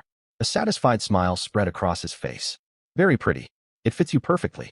Pleased by the compliment, Xia Yuqing smiled sweetly and sat down beside him. Next came Lu Jia, dressed in the white fitted wool sweater paired with tight gray fleece-lined leggings. Lin Mo, this sweater is so warm. It doesn't itch against my skin at all. Lu Jia's cheeks were pink as she leaned gently against his shoulder. Last to emerge was Zhang Yao, drawing Lin Mo's full attention. She wore her soft cotton loungewear, with her thick fur coat draped loosely over her shoulders. Wild and vibrant, her whole bearing carried striking presence. Though her ears burned red with embarrassment, she held herself upright and asked bravely, Lin Mo, do you like how this looks? Lin Mo's eyes darkened faintly. A playful smile curved his lips, and he pulled her lightly into his arms. I do. Good taste. The three women, each with their own distinct charm, settled around him. Xia Yuqing was gentle and graceful, Lu Jia pure-hearted and lovely, Zhang Yao bright and spirited. Every one of them possessed a unique personality, the kind of women ordinary men in the old world could only dream of meeting. Lin Mo. Xia Yuqing nestled against him, her eyes glistening. It feels like I'm dreaming. Only a few days ago we were waiting to die in a run-down hut, and now I'm wearing such beautiful clothes here with you. Lin Mo pinched her soft cheek and teased, A dream? Should I help you wake up? Xia Yuqing gave his arm a light, playful swat, making Lu Jia and Zhang Yao laugh. Boss, are we really heading back to the farm tomorrow? Lu Jia asked quietly. Yes, we are. Lin Mo spoke calmly. We need to retrieve the tablets, phones, and personal belongings you left there. It isn't far, so it will be a simple errand. But what if we run into Su Qingya and the others? Zhang Yao asked with some worry. Lin Mo let out a cold laugh, disdain flashing in his eyes. So what if we do? What could they possibly do to stop me in their current state? Hearing his words, mixed emotions stirred within the three women. Lin Mo had been cast out in utter destitution not long ago. Now he wielded formidable strength, abundant supplies, and this impregnable blockhouse. Meanwhile, those arrogant young women back at the farm would be lucky just to get a sip of hot soup. We will go with you tomorrow, Xia Yuqing said firmly. We ought to take back what belongs to us with our own hands. Very well. We will also let you see just how miserable those fools who drove you out have become. Lin Mo patted Xia Yuqing's back, stood up, and walked toward the large bed covered in premium wolf pelts. It is late. Time for sleep.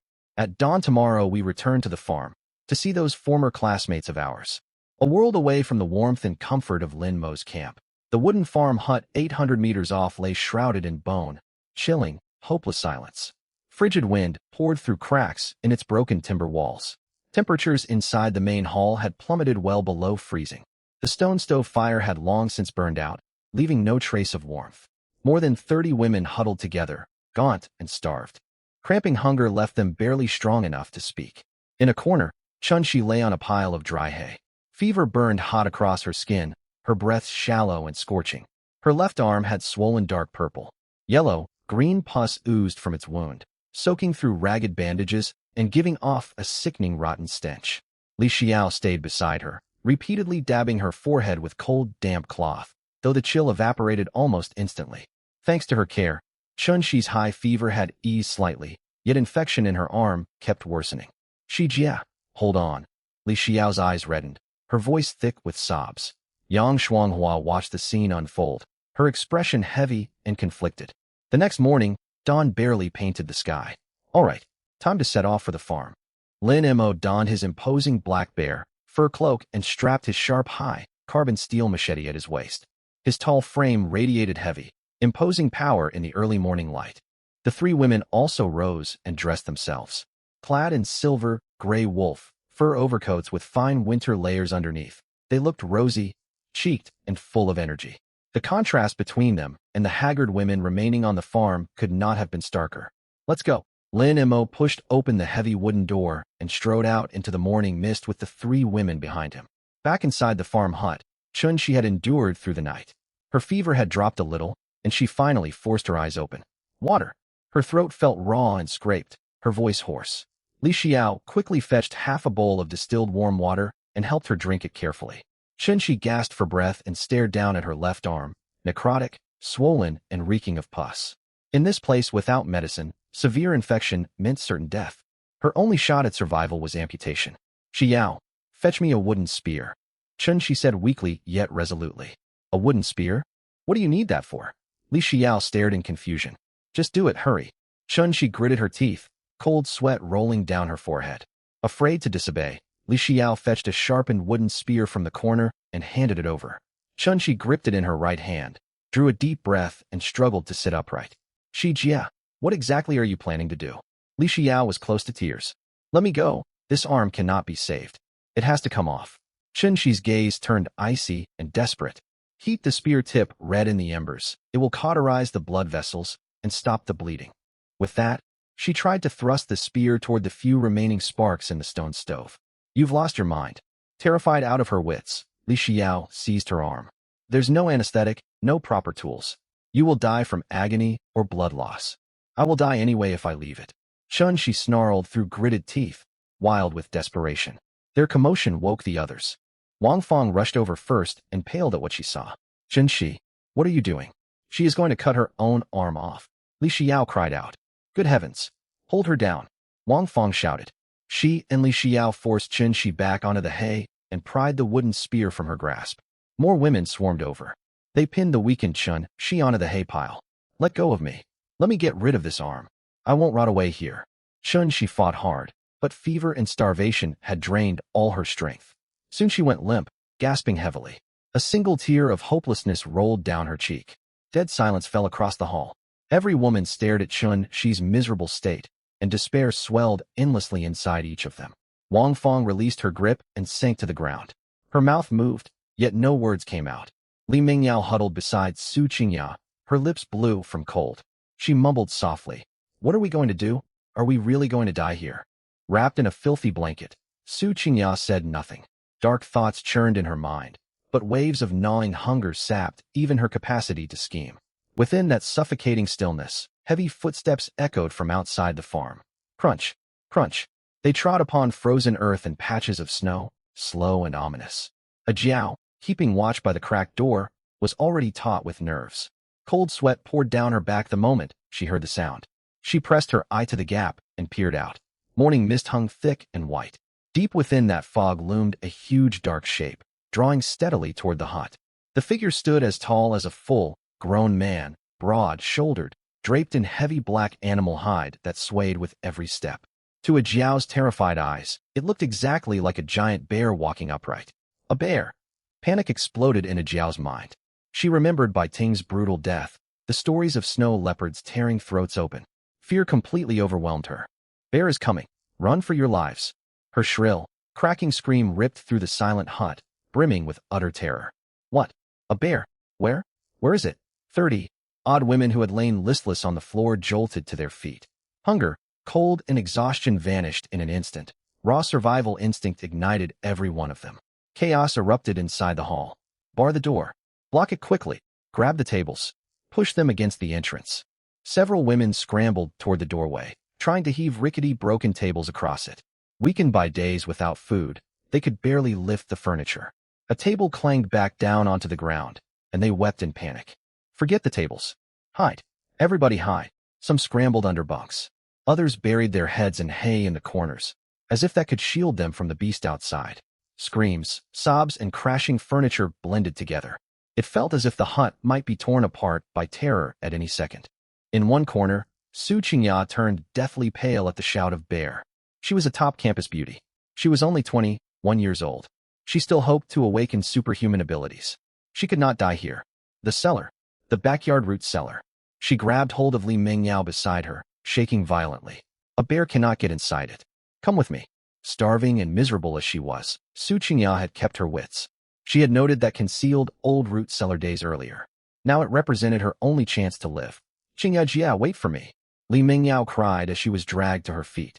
Su Qingya hauled her down the narrow passage leading toward the backyard. Other women spotted them running and called out tearfully. Su Qingya, where are you going? Take us with you. Is there somewhere safe back there? Su Qingya did not glance back. She snarled sharply. Get out of my way. Anyone blocking my path will die. She kicked a frail girl obstructing her path. The girl tumbled hard onto cold dirt.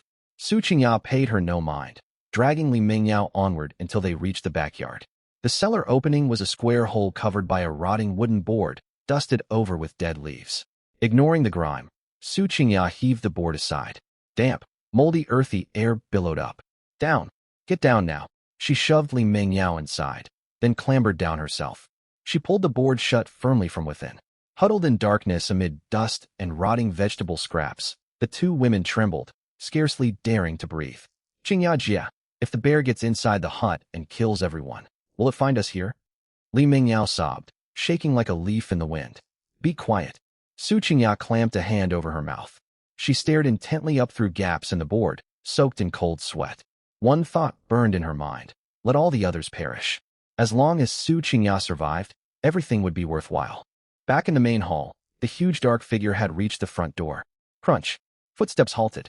A brief hush descended. The women inside barely dared to breathe. Every eye fixed on the shattered wooden door, awaiting their fate. Some prayed silently. One fainted from fright. Another lost control of her bladder. Li Xiao shielded the unconscious Qin Shi. Yang Shuanghua picked up a sharpened wooden stick and held it before her, pale yet resolute. At that critical instant, bang!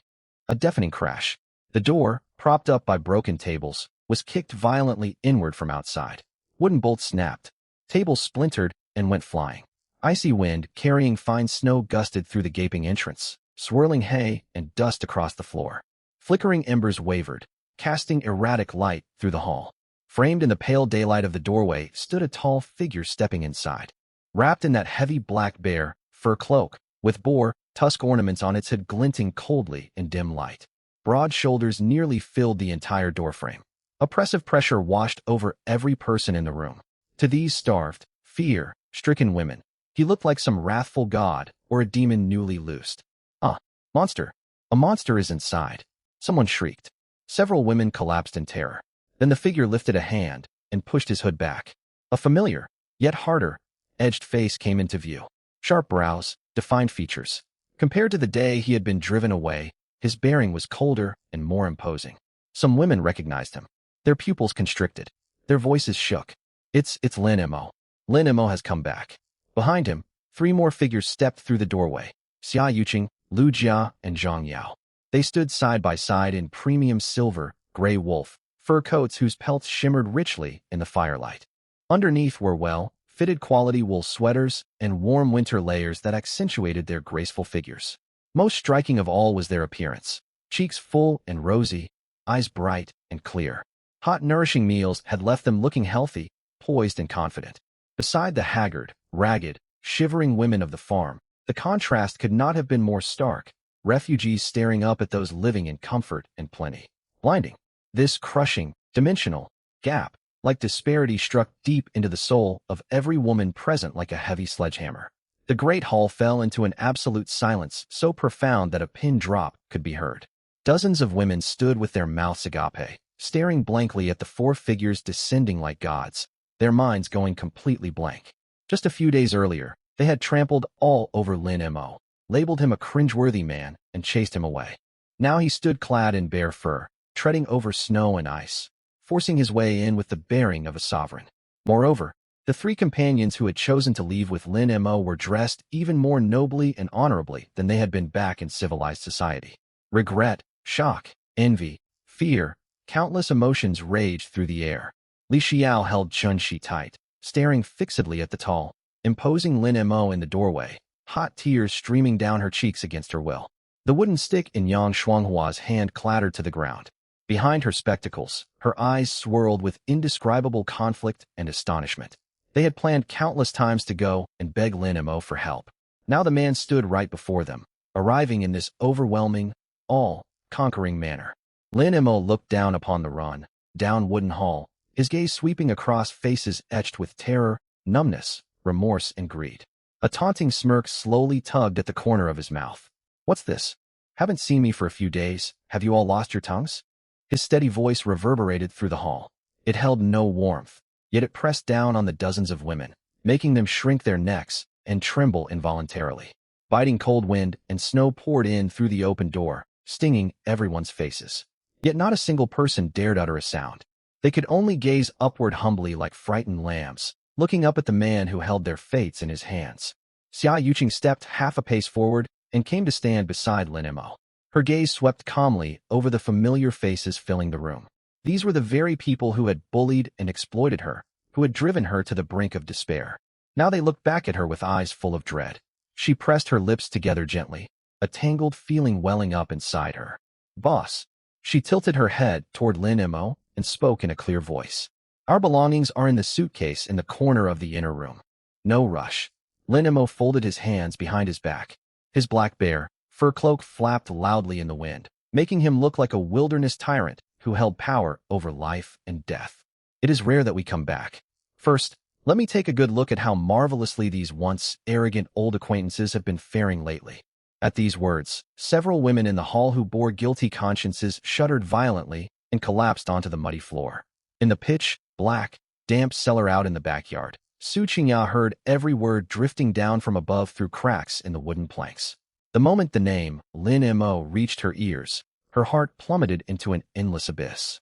Her fear was 10,000 times greater than what she had felt facing the giant bear. It was not a bear.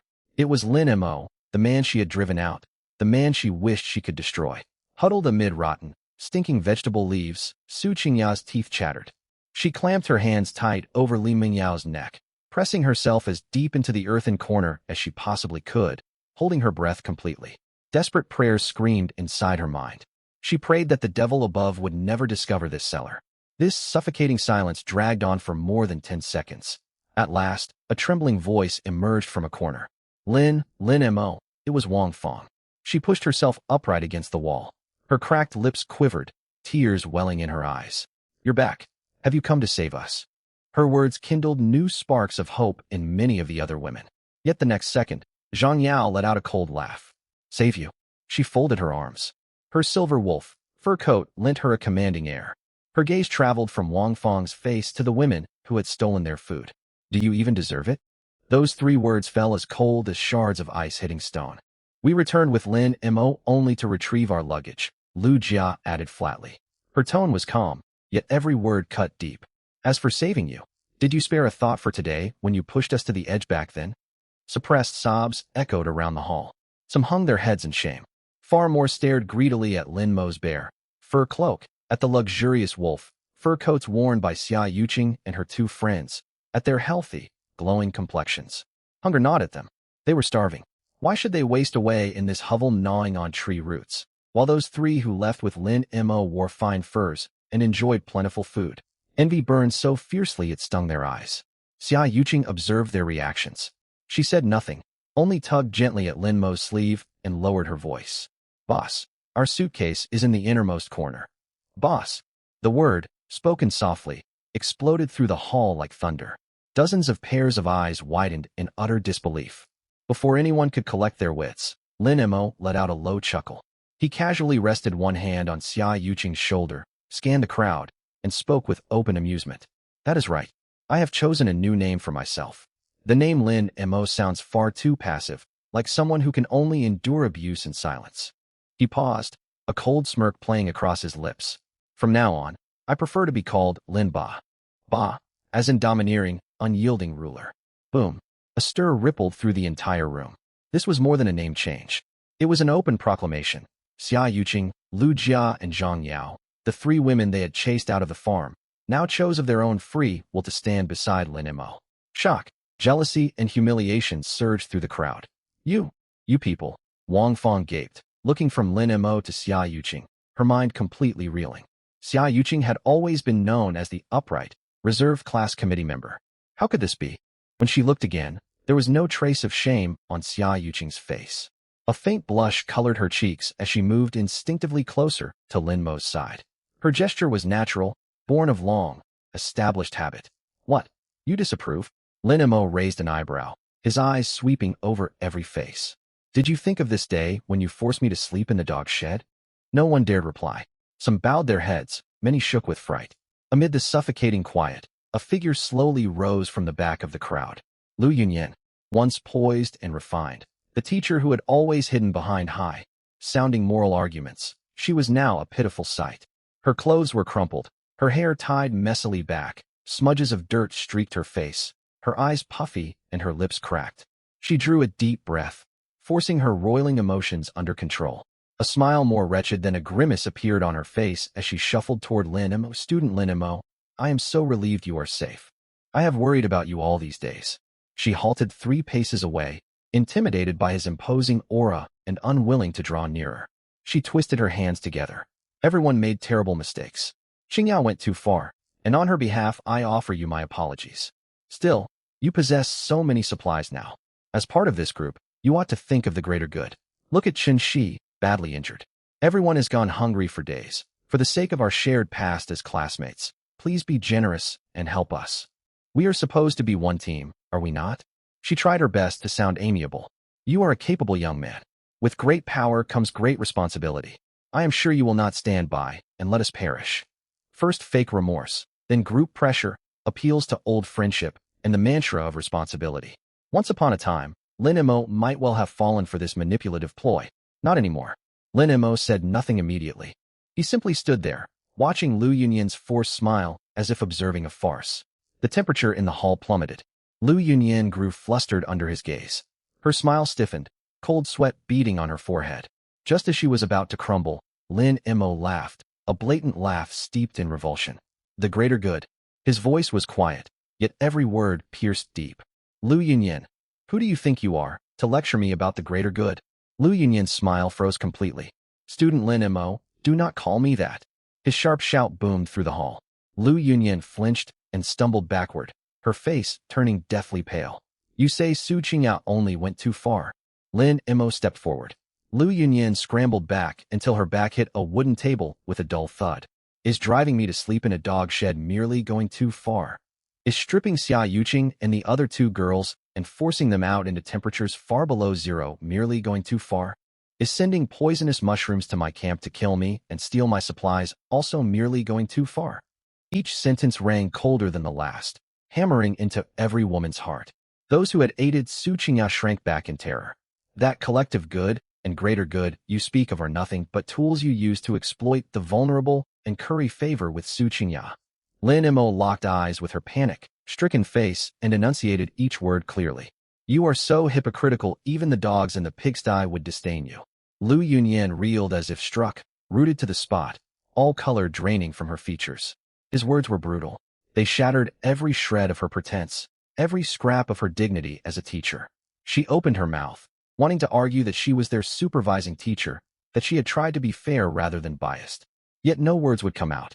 Lin Mo had laid bare the ugliest truth buried in her heart. I am not. Her voice trembled like a flickering candle in the wind. Not hypocritical. Lin Mo's cold laugh deepened. Then why are you standing here pleading? For Qin Shi? Or for yourself? You hope to manipulate me into handing over supplies for nothing, so you can regain your authority over this group and play the impartial mediator once more. Unfortunately, you picked the wrong person. With that, he turned away without another glance at her and looked toward the far end of the hall. Huddled upon a pile of dry hay lay Qin Shi. Her left arm was swollen purple and bulbous, the wound oozing pus and giving off a fetid stench. Fever burned across her face. Her breaths were shallow and labored. Still she kept her eyes open. Those once clear eyes were bloodshot, yet she stared back at him unyieldingly. Ignoring the collapsed Lu Yunyan and the swirl of greedy, fearful and envious gazes all around, Lin Mo strode toward the corner. Heavy footsteps echoed through the silence. His black bear, fur cloak swayed with every step, the fangs decorating his hood glinting coldly in the firelight. Li Xiao and Yang Shuanghua stood tensely in front of Qin Shi, yet the weight of Lin Mo's presence compelled them to step aside as he drew near. Lin Mo came to a halt beside the hay pile and looked down at the fierce, spirited woman who had once fought off 2 wolves single-handedly and commanded everyone's respect. Qin Shi tilted her head back, gasping weakly, and met his stare. One stood tall, reigning supreme. One lay prone, clinging feebly to life. Their eyes locked, neither speaking first. The air grew suffocatingly heavy. Li Xiao and Yang Shuanghua huddled to one side, clutching the ragged hems of their clothes, holding their breath. Xia Yuqing, Lu Jia, and Zhang Yao walked over as well. Watching Qin Shi lying frail on the hay, a complex emotion flickered across Xia Yuqing's eyes. Back inside this cabin, amid Su Qingya's arrogance and Lu Yunyan's biased rulings, Qin Shi had stepped forward several times to uphold order. They had never been close friends, yet in this heartless wilderness, Qin Shi had held fast to basic decency. Xia Yuqing turned and tugged Lin Mo's sleeve, her voice lowered. Boss, Jia helped us a great deal. When wolves attacked the cabin, if she had not stood at the very front holding a wooden spear, Zhang Yao and I would have perished in the wolves' jaws. She left the rest unsaid, yet her meaning was plain. Lin Mo's expression remained impassive. He gave a slight flick of his wrist, and an unopened bottle of purified water appeared in his palm out of nowhere. The watching women's eyes nearly bulged out of their heads. Swallowing sounds rose one after another. Materializing objects from thin air, this must be some supernatural ability. Ignoring the burning, covetous stares fixed on him, Lin Mo tossed the water bottle casually to Xia Yuqing and spoke tonelessly. Give her this. Xia Yuqing caught it quickly, hurried over to crouch beside Qin Shi, and gently lifted her burning head. Jia, drink some water. She twisted open the cap. Cool, clean water flowed onto Qin Shi's cracked, blood-crusted lips. Qin Shi's throat worked instinctively, and she drank greedily. That first sip of precious water sent a violent shiver through her thin frame. It had been so long. She could not remember the last time she had tasted such pure, sweet water. Water from the old farm well was bitter and brackish and caused diarrhea. Their makeshift distillation attempts only produced foul, smelling lukewarm liquid, nothing comparable to this. Cool relief soothed her burning throat, and Qin Shi's scattered senses sharpened a little. With immense effort she rolled her eyes toward the towering man before her, the master of this wilderness. Why help me? Her voice was hoarse and rough, like dry wood scraped by a blunt blade. Lin Mo looked down on her with complete indifference. Help you? Do not flatter yourself. I merely offer you this drink because you are one of the few here who still possesses a sense of morality. A bitter, faint smile tugged Qin Shi's lips, and she said nothing more. Lin Mo kept his hands behind his back, his tone sharp and unsparing as he got straight to the point. Qin Shi, you know full well that without treatment your arm will not hold out more than 2 or 3 days. Given your fever, you may well not survive this night. In this entire wilderness, I am the only one capable of saving your life. He paused briefly, his tone forceful and unyielding. I can offer you a chance to live. Enter an alliance and stand beside me. If you agree, you will receive the finest medical care available, anti-inflammatory medicine, antibiotics, potent wound ointments, and unlimited hot, nourishing food. Furthermore, you may move into my fortified stone, timber stronghold. You will rest upon a large bed lined with 13 premium wolf hides. Roasted meat and hot soup will be yours every day. You will no longer rot away in this hovel waiting for death. These words sent shock rippling across the hall. Dozens of gaunt women stared in utter disbelief. Lin Mo was openly inviting Qin Shi to join his group and align with him. Li Xiao clapped a hand over her mouth, her heart pounding wildly. An alliance? What kind of alliance? Was this the same bond that tied Xia Yuqing and the others to Lin Mo, making them wholeheartedly follow him? Yang Shuanghua pushed her glasses up her nose, complicated emotions glinting behind the lenses. The reaction of the other women was even more straightforward. Many had reddened eyes filled with burning envy. What power did Lin Mo hold now? He could conjure objects out of thin air, had slain a huge bear alone, possessed endless roasted meat and salt, dwelt in an impenetrable fortress, and provided his followers with luxurious fur garments and proper winter clothing. To gain entry to his faction was to leap straight into safety and prosperity in this cruel end of the world wasteland. Several women screamed inwardly in frustration. Why Qinshi? She is gravely injured. Why not me? In a shadowed corner of the hall, Su Qingya had sensed the commotion. Staying hidden in the cellar felt like being trapped in a jar, so she gritted her teeth, slipped out dragging Li Mengyao, and lingered at the back of the crowd. She had hoped for an opportunity to flee the farm, yet upon hearing Lin Mo's proposal her face drained of color. She bit her lip hard until her nails dug deep into her palms, hatred and terror blazing in her eyes. Lin Mo wanted Qinshi to join him. Qinshi, who had once slapped her across the face in front of everyone. If Qinshi allied herself with Lin Mo, Su Qingya's fate would be sealed. Dozens of pairs of eyes locked onto Qinshi, waiting for her answer.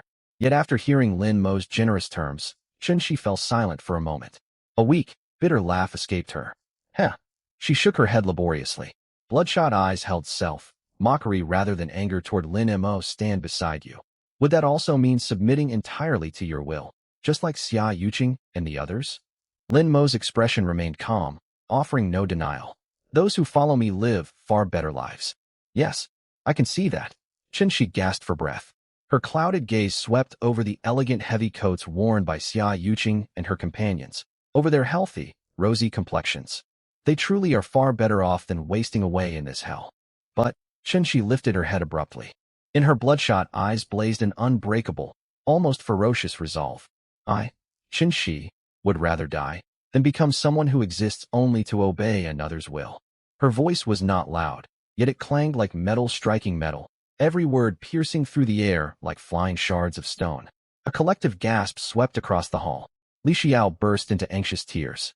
She rushed over and tightly grabbed Qinshi's uninjured right hand, her voice thick with sobs, as she pleaded. Jia, what nonsense are you spouting? Have you lost your mind? If you go with Lin Mo, you'll live. All your illnesses and injuries can be healed. Why are you being so stubborn and throwing your life away? Yang Shuanghua also crouched down, urgently whispering to persuade her. Jia, snap out of it. You're barely hanging on to life. Why cling so tightly to your pride? Lin Mo isn't a cruel man. Just look how well Xia Yuqing and the others are doing now. Enough. Qinshi ground her teeth hard, the knuckles of her clenched right fist turning bone white. She gasped for hot breaths, her eyes reddening, yet not a single tear fell. You don't understand at all. Qinshi's voice was hoarse and utterly exhausted, as if she had burned through the last of her strength. I grew up in a household where my father resorted to domestic violence. The moment those words left her mouth, Li Xiao and Yang Shuanghua fell silent mid-persuasion, their expressions freezing on their faces. Qinshi's gaze grew unfocused, as if she had been pulled back into those dark, nightmarish childhood days. My father was an alcoholic. Every time he drank, he took his rage out on my mother. As far back as I can remember, there was hardly an unbruised spot on her body. She was covered in purple and blue marks, and suffered 3 fractures. Several times he beat her so badly she was bedridden for half a month, unable even to stand. When I was 7, my mother held me and cried. She said she wished she could escape that brute, but she couldn't leave. She had no savings, no job.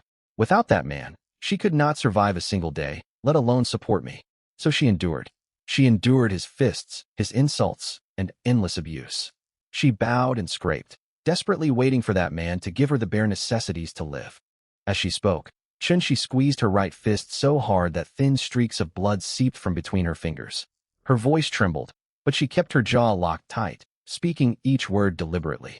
Then when I was 12, my father flew into a drunken rage and kicked my mother so hard her spleen ruptured. She was rushed to the hospital, but they could not save her.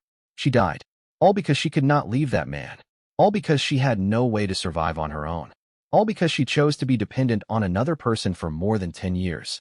When she died, her body was covered in wounds, scarcely an inch of unharmed skin left. Chun-Shi suddenly lifted her head.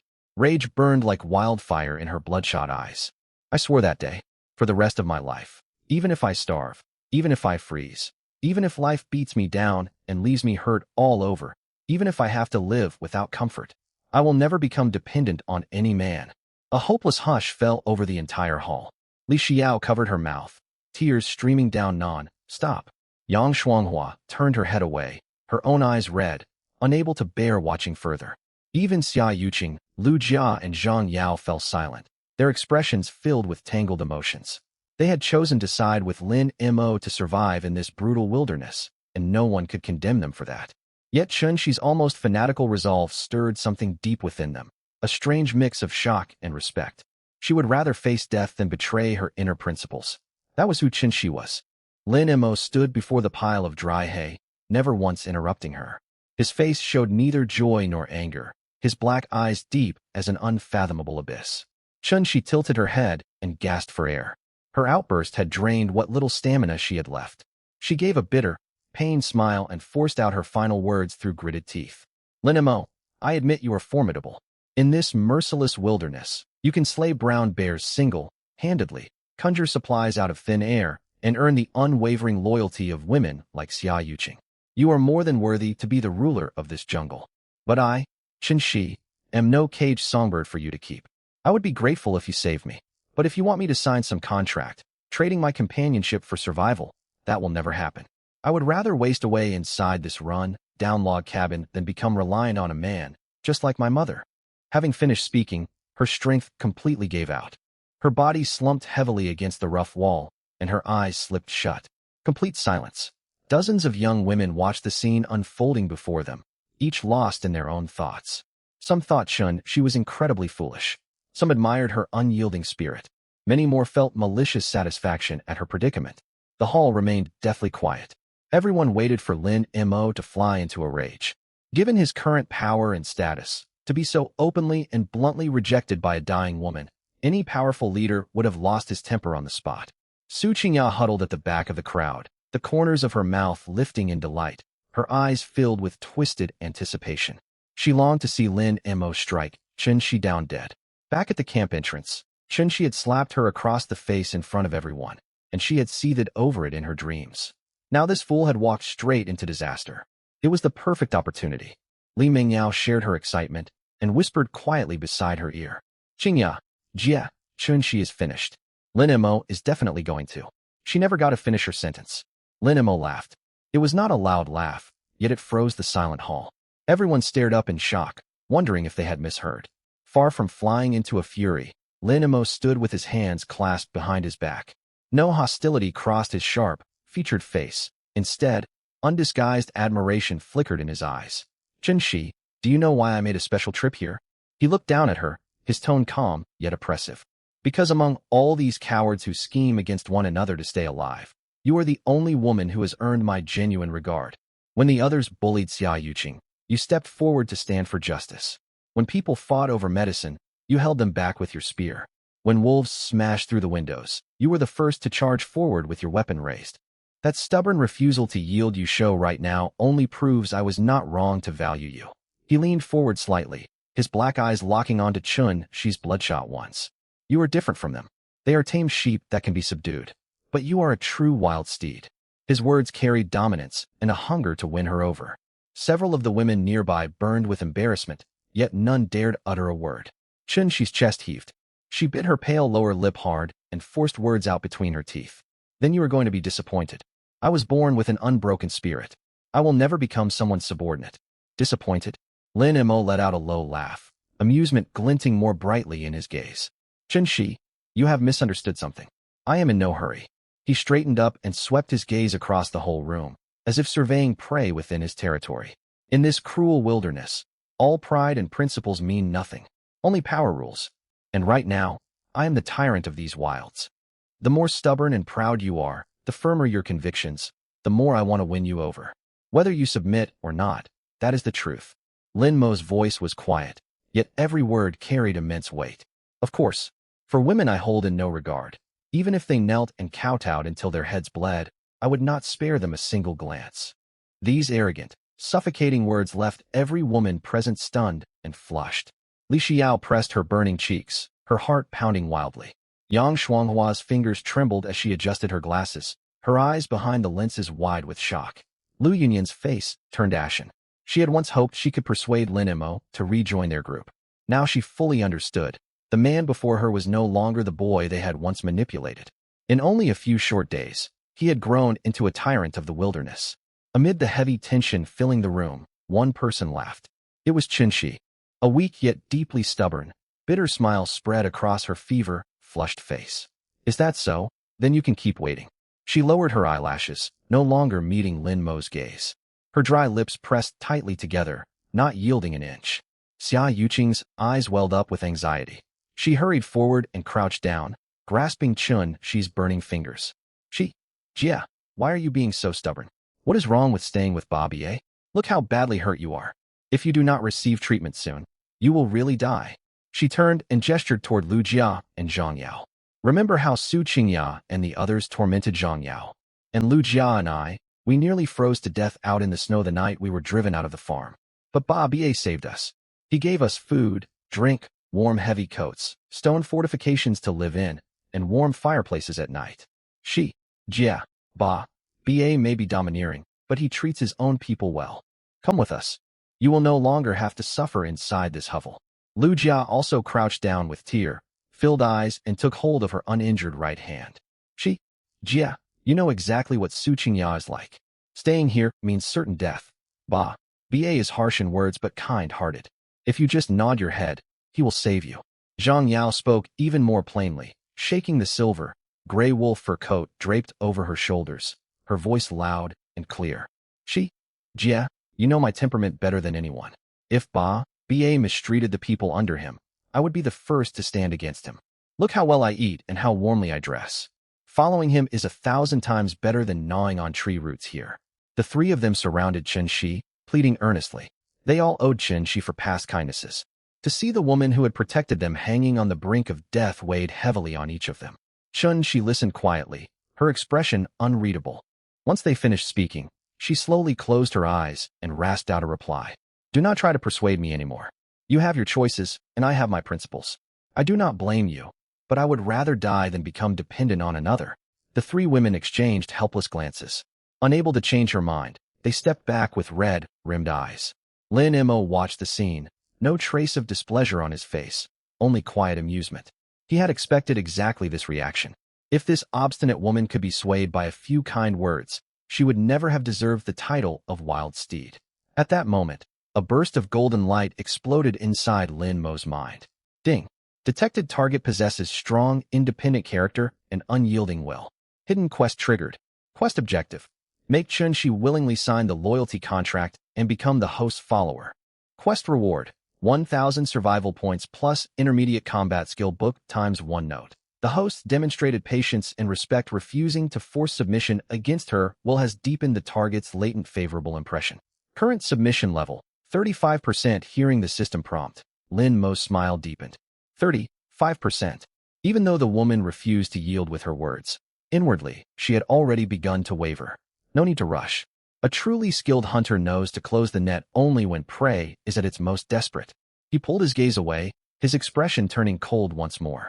Chen Shi, as I said before, I do not like owing others favors. You once aided Xia Yuqing and the others, and you saved Zhang Yao's life. I remember all of that.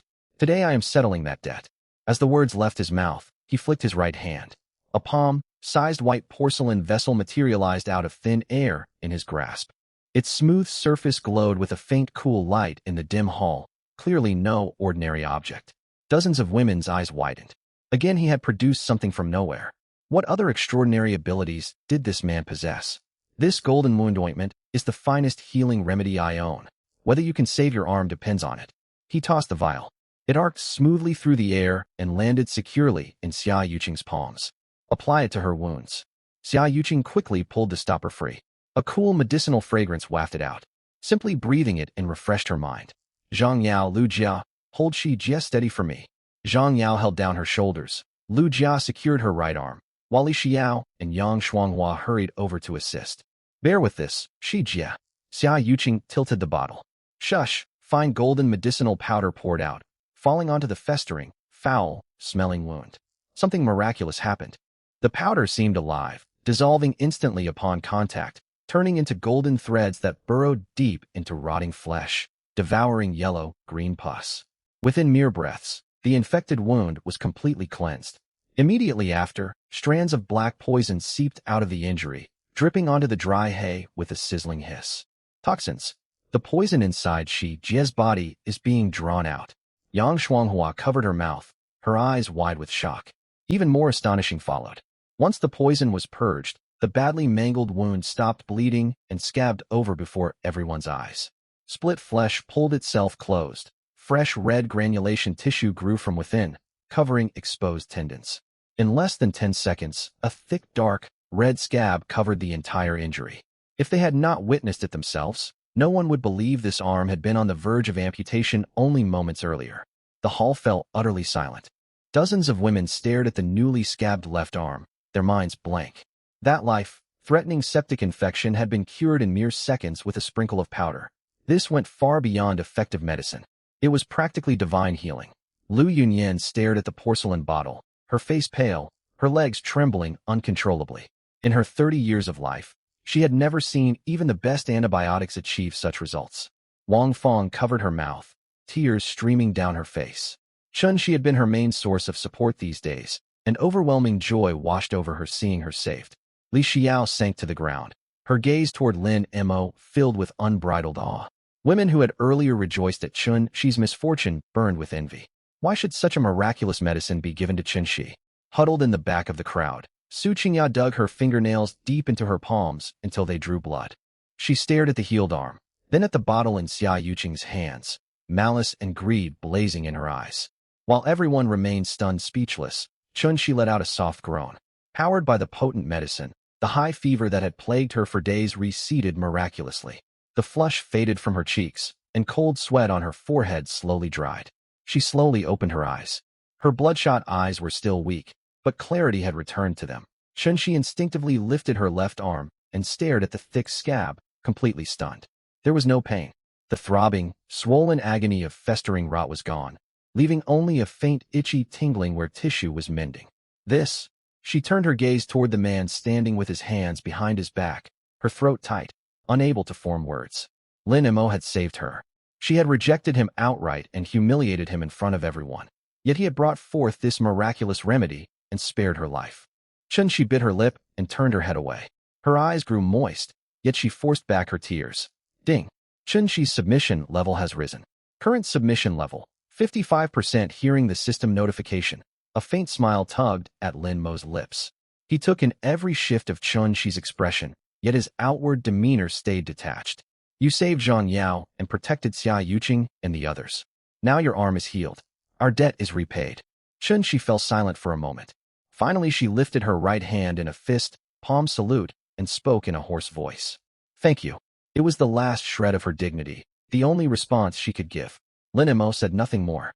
He turned and scanned the crowd of haggard, frightened women before him. I know what many of you are hoping for. Give up those fantasies. To join me, groveling and shedding tears are not enough. I only accept people who can contribute value. However, he paused, his gaze landing back on Chun Shi, his tone firm and authoritative. Chun Shi, if one day you cannot endure any longer, you are welcome to seek me out. My camp will always have a place for you. With that, Lin Mo ignored Lu Yunyan and the rest and strode toward the inner room. His black bear skin cloak billowed in the dim firelight. Heavy military boots crunched across the muddy floor, each step seeming to press down upon the hearts of every woman present. Xia Yuqing, Lu Jia and Zhang Yao followed closely behind him. Their sleek silver, gray premium wolf fur coats glowed softly in the firelight, making the three women look fair, skinned, and vibrant. Compared to the haggard, unkempt women of the hall, who reeked of dirt and sweat, the contrast was like heaven and mud. Envy. It sprouted like poisonous weeds in every shadowed corner. Several women huddled against the walls stared fixedly at Xia Yuqing's wolf fur coat, their hunger, sunken eyes bulging.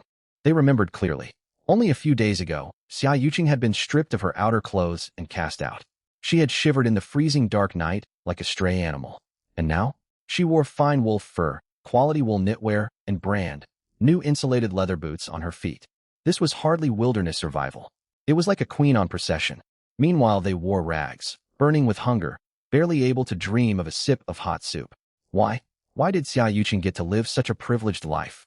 The brutal contrast sliced at their minds. Bitterness and resentment threatened to burst out of their chests. When Lin Mo was only a few steps away from the inner room, thud. A heavy thud of knees hitting would cut sharply through the silence. Everyone froze. A young woman who had lingered on the edge of the crowd's perimeter had collapsed straight onto the muddy wooden floor, both knees hitting hard. Zhao Min, Su Qingyao's former top lackey. It was she who once incited the whole class to ostracize Lin Mo, forced him to sleep in a doghouse, and shouted loudest about how an all-female team has no need for men. Yet now, this once vicious agitator was kneeling at Lin Mo's feet, shaking like a crumpled heap of mud. Her eyes were red, her face filled with abasement and pleas. Lin Mo, Zhao Min's voice cracked to pieces, tears streaming down her face mixed with grime. Please, take me in. I'll work myself to the bone for you. I'll do anything you say.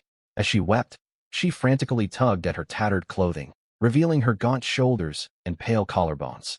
Look, I'm no worse built than Xia Yuqing. Let me stay. I'll obey every order you give me. I eat so little. Just give me a bite of food, and I'll follow all your commands. This shameless, desperate plea was like a heavy bomb that shattered the last shred of resolve among the onlookers. Thud, thud. Several dull sounds rang out, like falling dominoes. 4 or 5 other girls who had once followed Su Qingyao stumbled out of the crowd and dropped to their knees in unison before Lin Mo. Lin Mo, I'll submit too. Please take me away. I spoke cruelly in the past. I deserve to suffer. Beat me, scold me, lash me with branches, just give me something to eat. I'm in better shape than her. If you take me, I'll be far more obedient. Please, I'm starving to death. Weeping, begging, and remorse echoed through the foul-smelling hall. The other girls copied her, yanking at their ragged garments in a desperate bid to barter for a slim chance at survival. They had humbled themselves to the dust, casting aside all self-respect. Only a few days earlier, they had stood high and mighty, hurling insults such as male, appeasing lackey, enemy mount, and star slave. Now they knelt, begging desperately for his mercy. Their double standards were outrageous. Li Xiao huddled in a corner, watching the scene with a sneer tugging at her lips. Yang Shuanghua pushed up her glasses, her eyes full of contempt. They were the ones who shouted the loudest insults, and now they are kneeling the fastest. They truly have shameless carved into their bones. The girls who had not knelt in the hall wore ashen faces. Some hung their heads in shame, others bit their lips hard, jealousy flickering in their eyes. Lu Yunyan sat slumped nearby, trembling as she watched these students cast away every last principle. Her lips parted several times, yet no words came out. Faced with hunger and death, illusory dignity meant nothing. Sorrow and helplessness weighed heavy in her heart. Lin Mo halted his steps. He did not turn around, only shooting a cold sideways glance at the huddled figures on the ground. Seeing that Lin Mo had not simply walked away, Zhao Min's eyes lit up, thinking there was hope. She cried even louder. Lin Mo, I truly can do anything. I'll wash your feet, make your bed, I'll... Bang. Lin Mo drove his right leg backward and kicked Zhao Min hard in the chest. Zhao Min went flying backward, knocking over a broken wooden table before crashing heavily into a corner of the hall. Clutching her chest, her face turned deathly pale. Her mouth gaped open, but no sound came out. She writhed painfully on the floor like a fish out of water. That kick shocked everyone present. The kneeling girls shuddered, their cries cutting off abruptly. They stared up with pale faces, not daring to breathe too loudly. Lin Mo slowly turned around, looking down on them. His dark eyes held no warmth whatsoever. Beg me to take you in? A cruel smirk curled his lips. Do you even deserve it? Those 4 soft words landed like invisible slaps across every one of their faces. Zhao Min gasped painfully, tears and snot streaking her face as she shook her head. Lin Mo, I was wrong. I spoke terrible things before. Forgive me just this once. Forgive. Lin Mo let out a cold laugh, as if he had heard the funniest joke in the world. His laughter reverberated through the hall. Zhao Min, do you really think a few kneels, kowtows, and tears can erase everything you did? He took one step forward, bearing down on her pale face. Answer me. When Xia Yuqing spoke one fair word for me, who was the first to call her a male, appeasing lackey? Zhao Min trembled violently, her lips quivering, unable to utter a sound.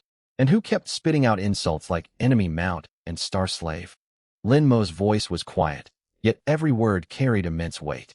When Xia Yuqing and her two friends were backed into a corner, who jumped out to call them shameless and accused them of trampling on women's dignity. With each question, Zhao Min's face grew more ashen. The kneeling girls shook like sieves, their heads nearly touching the dirt floor. And now, Lin Emo swept his gaze across the crowd, biting scorn in his eyes. Here you are, on your knees, groveling before me. All the insults you hurled at Xia Yuqing now boomerang straight back onto yourselves. Such staggering double standards. Where's your pride? Did you throw it to the dogs? Every word cut like a blade, piercing the hearts of every girl who had once joined in bullying others. Zhao Min collapsed on the ground, tears streaming, unable to offer a single retort. Lu Jia stepped out from behind Lin Emo, staring coldly at the trembling Zhao Min. Zhao Min, do you remember what you called me? You said I was a traitor to women, a cheap wretch who grovels to men. Now here you are, kneeling before my man, begging to be accepted. What does that make you? Trash worse than a dog. The words pierced Zhao Min like steel needles. She burst into loud sobs, covering her face, wishing she could vanish into the ground. Zhang Yao stepped forward with a cold smile, arms folded across her chest. What about the rest of you? Those who called me a female traitor. Why are you all scrambling for his favor now? You used to be so proud, so disdainful of those who rely on men. Disgusting, isn't it? No one dared to argue. Every statement was irrefutable proof of their hypocrisy. Even drowning in shame, they remained kneeling. To step outside those doors meant certain death. Silence fell once more over the hall. Lin Emo turned away without expression, preparing to head deeper into the inner rooms. Seeing their last hope walking away, Zhao Min completely broke down and shrieked hysterically. Lin Emo, you can't be this heartless. We're your classmates. How can you stand by and watch us die? We have knelt and begged you. What more do you want? Do we have to beat our heads against the floor until we die before you are satisfied? Her screams stirred the other girls, who began crying out as well. Yes, we have already apologized. Why must you, a man, hold grudges against us women? Do you really want us to die to atone for our mistakes? Lin Emo paused. He tilted his head, his profile sharp and icy in the firelight. Just because you kneel, I must take you in? Just because you apologize, I must forgive you? Just because you cry, I must soften my heart. A mocking smile tugged at his mouth. He spoke slowly and deliberately. You seem to have misunderstood something. My camp is not a garbage dump. Does anyone get to walk in? Do you think this is a refugee shelter? Zhao Min and the others were struck as if by lightning, their faces ghost white. With your looks and your corrupted morals, you are not even worthy of being my hounds. I will never take in anyone who has betrayed others or brought ruin upon themselves. You were so fond of advocating all female independence. Then go on being independent.